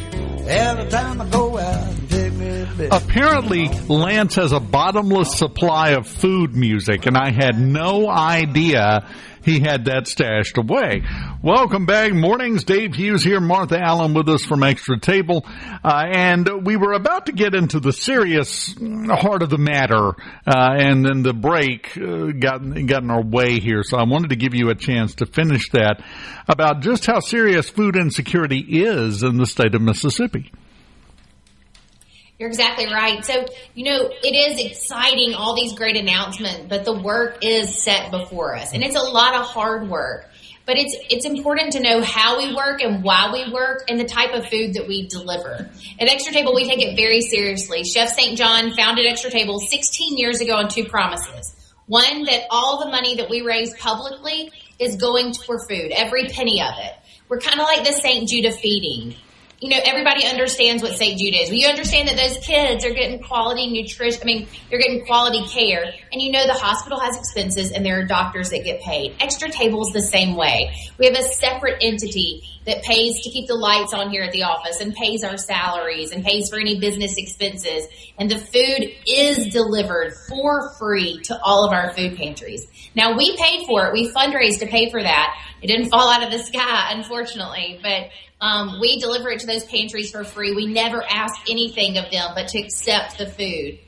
And the food is the same stuff that you and I feed our families, and I think that's important.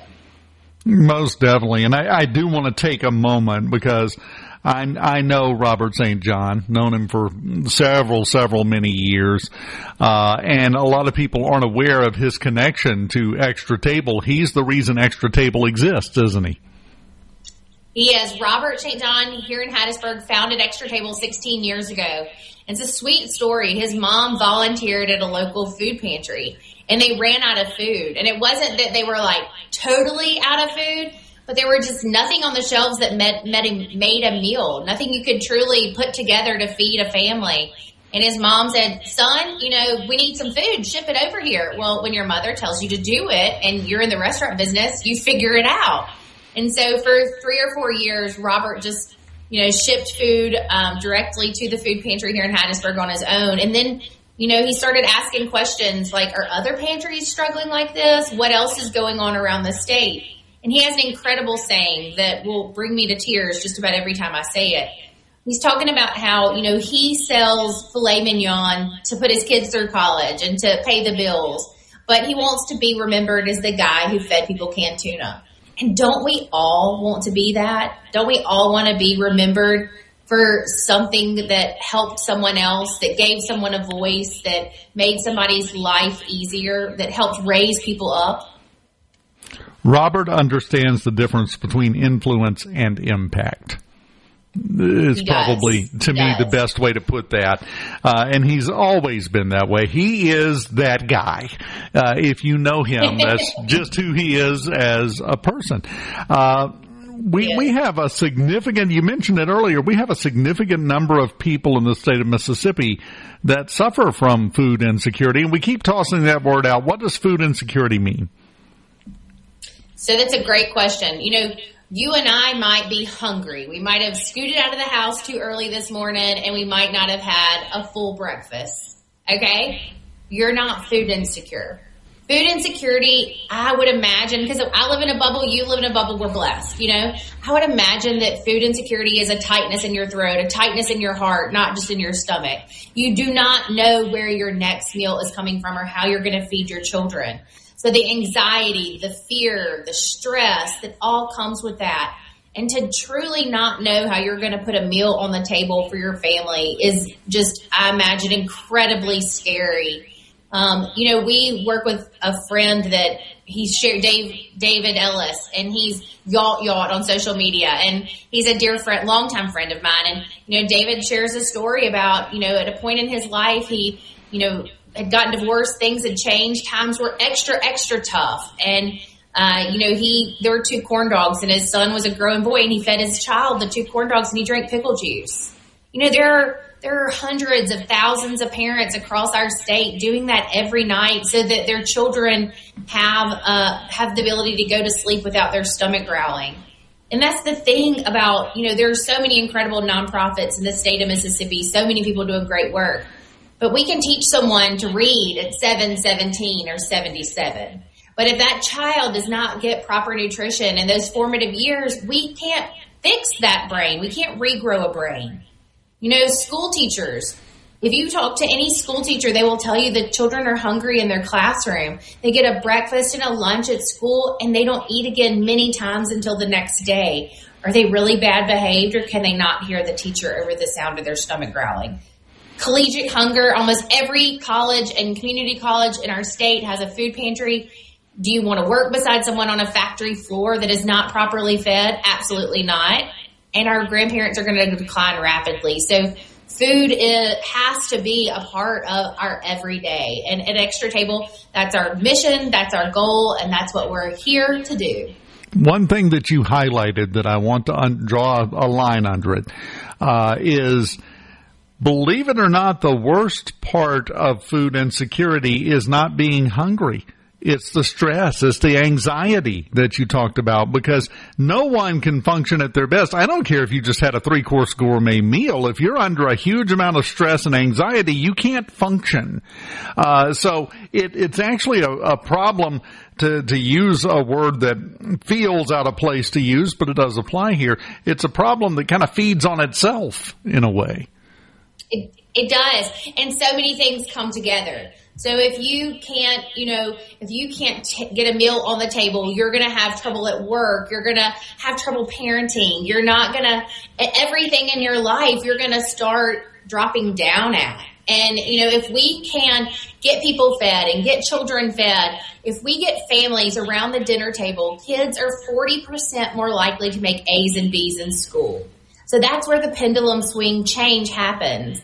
We've created our own product, a one-pot meal of red beans and rice. It's delicious. But if we get families around the table, then they can make better grades. They can go on to trade school or go to college or get a job that possibly pays more. And then that way we're breaking that cycle of hunger and breaking that cycle of poverty and raising people up. Extra Table's in it for the long haul, getting quality, nutritious food to families across the state. And we look to see those numbers change and the stories change and the faces of hunger change. Well, you can definitely climb that cliff that's in front of you in life by yourself, but boy, is it easier when somebody props a ladder up on it for you. And that's kind of what you guys do. I am definitely not alone.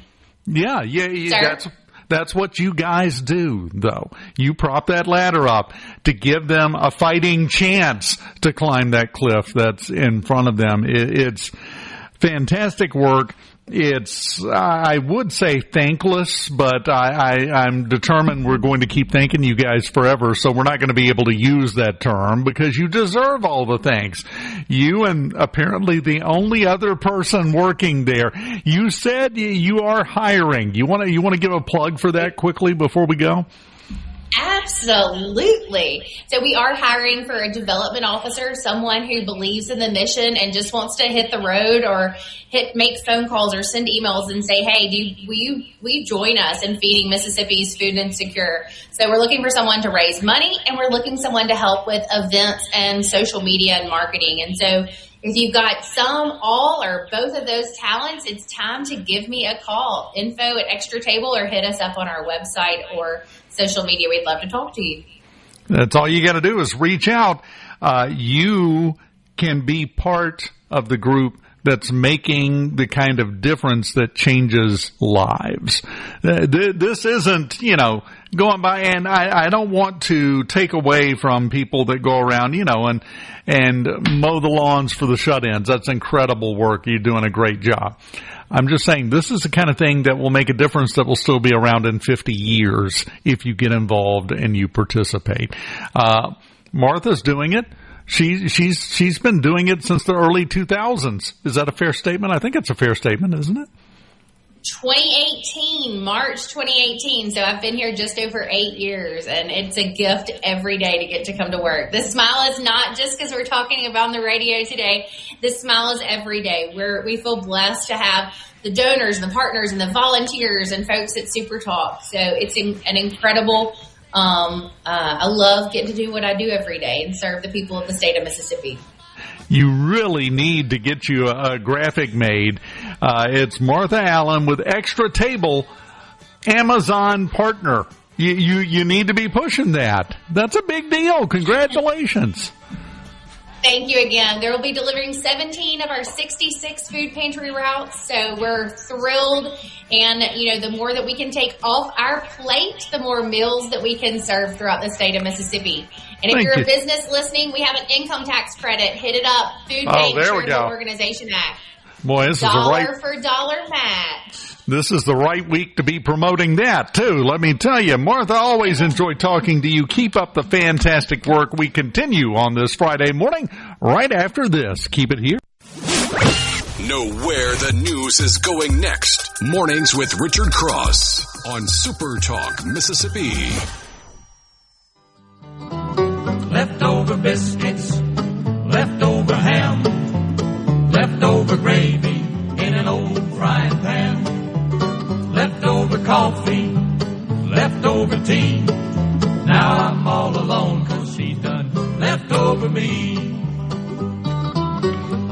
Welcome back to Mornings, presented by Community Bank. They're here for every part of your financial journey. If you're looking to manage your personal finances, their banking services make it simple, secure, and tailored to you. If you're ready to grow your business, they have expert guidance to offer you and custom solutions to help your business thrive. If you're dreaming of a new home, their mortgage specialists are there to make the process seamless, all of it designed with you in mind. They're more than just a bank. They're your partner for life's biggest moments at Community Bank, rooted in our community, member FDIC, and equal housing lender. Have you seen the big kerfluffle going on about everybody just figured out that they're instituting automatic draft registration in December? This was put into place. This is now it's being touted by the mainstream media as the draft. They're doing the draft. Well, this was actually signed into law before the Iran thing started. Got nothing to do with that. It's got everything to do with the fact that and Lance, I'm sure you're the same way. Turned 18, I registered for the draft. Yeah, you had selective service. Yeah, selective service. That's just what you did. You had to. That was the rules. That was the law. The voluntary sign-ups had dropped down to about 40% of the actual eligible people. Guys got to 18, just blew it off, said, I'm not going to do it. I had to go down to the post office and do it. This is just making sure that everybody gets registered that's supposed to register for the draft. This does not mean they're implementing it any more than having the selective service process meant that they were implementing it, just that they want it to be there in case they ever do have to implement it. So when you see the reporting, the breathless, clutching of pearls. Oh, Trump is going to draft everybody. He's going to kill your kids. Oh, shut up. This is the same process. It's just automatic, and we're going to get all the stragglers who couldn't even be bothered to go and register with the current system. It's the same system, just a slightly different mechanism for signing up. Well, it's digital and all that. I remember I got some kind of little card, or in the mail, or and you had to sign it and send it back in. I can't remember if that's what it was or if it was you had to go do it. But I thought it was by the time I had to register for selective service, it was mailed to you. You checked a box or two and just sent it right back with a pre-postage paid. So, it's got to be easier now, but there's really no excuse for any citizen of this country to not register. I mean, that's the law, and those folks that have been skirting their duty, a shame. You should be ashamed of yourself. Well, and I'm sorry, I know where some of it comes from, and I'm going by my own personal experience because I was vaguely aware that I had to sign up when I was approaching 18. After I turned 18, I'm sitting at home in the living room with my mom and dad. My dad, who's sitting in his recliner with the paper, that was his standard position when he was home. All of a sudden, just lowered the paper, said, "By the way, son, you got a trip to make, don't you?" I said, "Where am I going?" He said, "Post office." And I said, what? Oh, yeah, okay, I'll be right back, and got in the car and left. I don't think we have a lot of parents doing that anymore. I thought we have some. Yeah, but I thought I remembered it being punishable. There was some kind of prison sentence associated with it, and that if that has gone away, they might need to put a penalty on that again. The problem is it doesn't matter if there's a penalty if it's not enforced. Yeah, Just ask all the owners of Somali daycares. Yeah, the Leering centers are functioning very well and teaching at a high level too. A high love.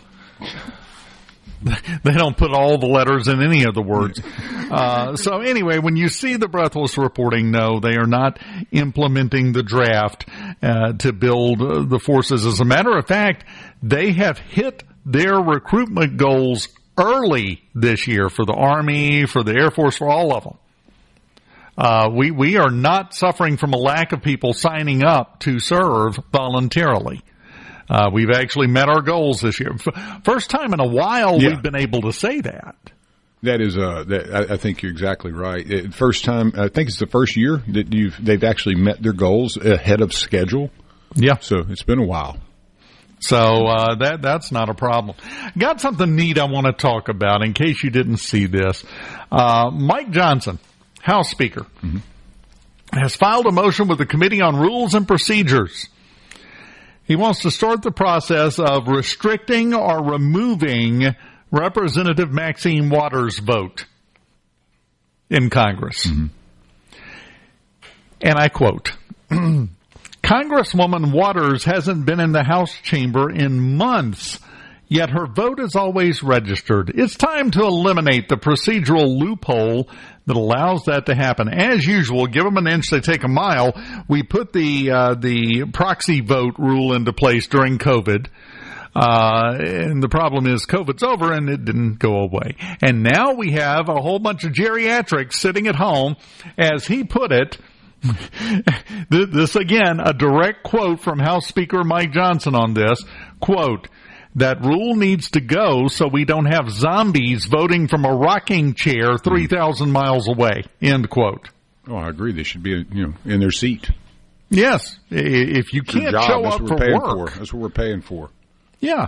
If you can't show up for work, we don't care what your opinion is. Well, her opinion is that, Donald Trump and his administration just doesn't deserve her presence, so. Well, this is another example of, a large swath of America, the older ones, think they just do whatever they want to do, however they want to do it. And if you don't like it, well, that's tough. Don't you know who I am, Sonny? And this is a great example of that because Maxine Waters, I don't remember her age. I haven't looked it up, but I'm looking at the picture they have on this story about it. And my rough estimate is she's 175. Well, that's an expensive wig, so yeah. There's some more money she could spend. Let me just say that she whatever her age is, she looks it. Sorry, Mike Johnson called her a zombie in a rocking chair. I'm not alone on this. She's not a very pleasant looking, but you don't see her smiling ever. She's not a very pleasant person. And that's not new. She never has been. Even the smile is kind of like you're breaking a cinder block with a hammer. It's just, pieces falling off and stuff going everywhere. Oh. Then we've got the NBC News hard expose. NBC News has gone further left, I feel like, in the last few weeks. They're getting worse. They got better for a little while. They're getting worse again now. They have a story out. The U.S. has spent billions on the Iran war. What else could that money have bought? And it goes into talking about could have funded a year of daycare for 2 million children or rent for 1.2 million people. I don't know, how much would that 1.2 billion that Obama gave Iran have bought? What else? We didn't hear about that. Yeah, bought a lot of rockets for Iran. Yeah, we didn't hear a word about that in analysis of what else could this money have been spent on. In other words, you're insincere at best, disingenuous at worst, and I really hope that everyone at NBC News gets a mild but extremely aggravating and persistent case of the rickets. Something. I'm just tired of it. What else could this Iran war money have bought? Yeah, that's a very good exercise. Yeah, well, that's what ifism has been killing us for a long time in this country, and it's still alive and well.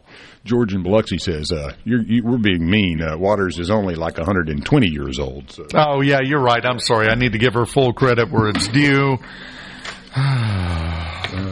We got in one of our other listeners, Waters looks like the bad guy in the original Clash of the Titans, and he says, go look it up.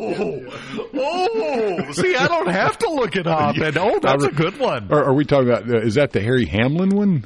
I am going to make a note that I should have come up with that. I'm jealous. That was actually very good. Is that the one with the metal bird that follows him around? Oh, no. The metal owl was a good guy. No, I'm saying is that the Clash of the original Clash of the Yes, okay, that's the original with Harry Clash Hamlin, of the right? Yeah, okay. I've seen that one so many times. I got to go back and check it out. Hold on, I got to look it up. I got to see how old she is. I love Hogman. Hogman says he knew a man that got drafted for Vietnam. When he went for the physical, they told him he needed to come back, and when he gained 20 pounds. So when the guy went back 3 months later, he had lost 15 pounds. So. How am I doing, Doc? Maxine Waters was born in 1842. Close. Okay. 1938. Okay. Does she have She is 87. I thought she was older than that. I figured she slept in a coffin or something somewhere. Oh, she does now, but I don't think it started out that way. 1938. Just want to make sure that you understand. That's when a nickel could have bought a house. She was born 4 years before World War II. Ooh. Yes, please, let's get her vote registered on AI regulation. I'm sure she's all over it. Oh, look, my pet peeve is out roaming the halls again. Final segment. You're welcome. On the way next. Keep it here. From the Venable Glass Traffic. The coffee is hot, but the truth is even hotter. It's hot news. Mornings with Richard Cross. It's hot news. On Super Talk, Mississippi. Motors crank, no, but I'm pretty good at drinking beer. So hand me one more, that's what I'm here for. I'm built for having a ball. During the break, I just want you to know, a little inside baseball here. During the break, Lance texted me a picture of Dr. Zayas from Planet of the Apes and said, Maxine, Dr. Zayas Waters, I'm going to have to disagree on one major thing. In that picture, Dr. Zayas is smiling. Yeah, smiling. That's exactly right. That's where I went wrong. But the bad guy from the Clash of the Titans, Calabos, that's dead on. I mean, nailed it. Fun fact, by the way, I think her wig is hiding the antlers. So she is one of them. But we have 24 members of Congress that are 80 years old or older, and over half of them are running for re-election. Mm-hmm. Not running, though. In the rascal free scooter. They are walking for re-election. They are shuffling for re-election. Yeah, I got my rascal free scooter today. No, we will never consider Congress to be rascal free. What if you actually did? I mean, like that was like when you hit a certain age in Congress and they automatically gave you like your own rascal. And the halls would just be like a racetrack going 1 mile an hour to miss a meeting. At this point, I just want to go ahead and cast my ballot for the I've fallen and I can't get up woman because she'll blend right in. Then you add where's the beef? No, that's a totally different thing. I know, but just the senility that you're dealing with up there. Want to leave everybody on a happy note. I want to make sure that I give you something to judge yourself by in a positive light. We all go through times. We all have days where we think, man, I am so stupid. Why can't I get this together? Well, you're not this guy in Lancaster County, Pennsylvania. Just the lead story in the sentence, and then I'll explain it. A father in Lancaster County was injured after he accidentally dropped a homemade pipe bomb he had made to entertain guests. Mm-hmm. He's 51, old enough to know better.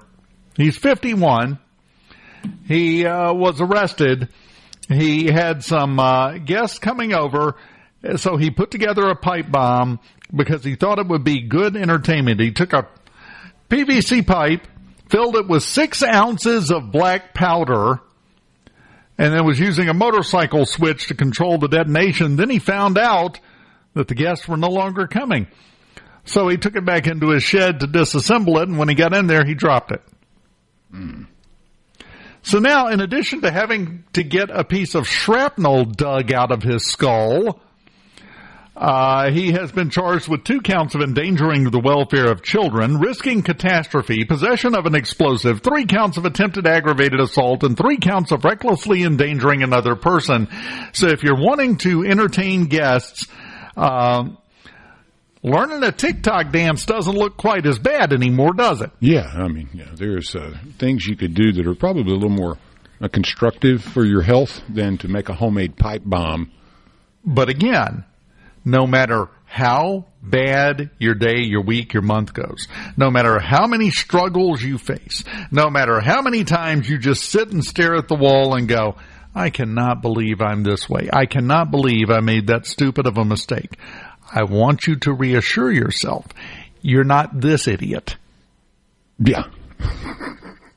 I got guests coming over. Well, time to put the pipe bomb together. Just having that idea puts you in a different class. You have not had that idea. You're doing great. You're doing fine. Keep up the good work. It sounds like he has some really smart friends, too. Yes. You got to give them credit for the word got out. And Earl, no, I'm not going to Earl's house. Yeah, not going to go over there. We know what's going to happen today. He's going to try to blow something up again. He's been reading the Turner Diaries again. Oh, Lord. I've still got nervous bladder syndrome from the family reunion. I'm not going over there, just for the heck of it. Want to remind you again, this afternoon, well, tonight, really, around 7 o'clock, and it's not an exact thing, but around 7 o'clock, the Artemis II will be splashing down in the Pacific off the coast of San Diego. The Artemis I, when they brought it in, it was unmanned. The heat shield had over 100 cracks that formed in it because gas is built up behind it, and it caused a problem. Well, they didn't have time to redo the heat shield or come up with a new strategy, so they decided, well, here's what we'll do. Instead of bringing it in like we did the Artemis I, where they used the atmospheric braking method, the skip method, skip the capsule through the atmosphere like a rock, dip down, back up, losing speed with every dip. They said that caused too much stress. So now they're just diving straight down at 25,000 miles an hour. You hear that one? That's the fastest reentry speed in history. Goodness. Said because that way it would keep it out of the intense heat for as long. It would be over quicker. 13 minutes it's going to take from touching the atmosphere until splashdown. First 9 minutes, there will be no communication with the astronauts inside because ionization of the atmosphere around the capsule from the heat will prevent any radio transmission. And then the last 4 minutes, they'll splash down. Good. Around 7:07. Positive thoughts only. Yeah. Which means around 6:50, 6:55, it will start its reentry. Pay attention to it. A SuperTalk Mississippi media production.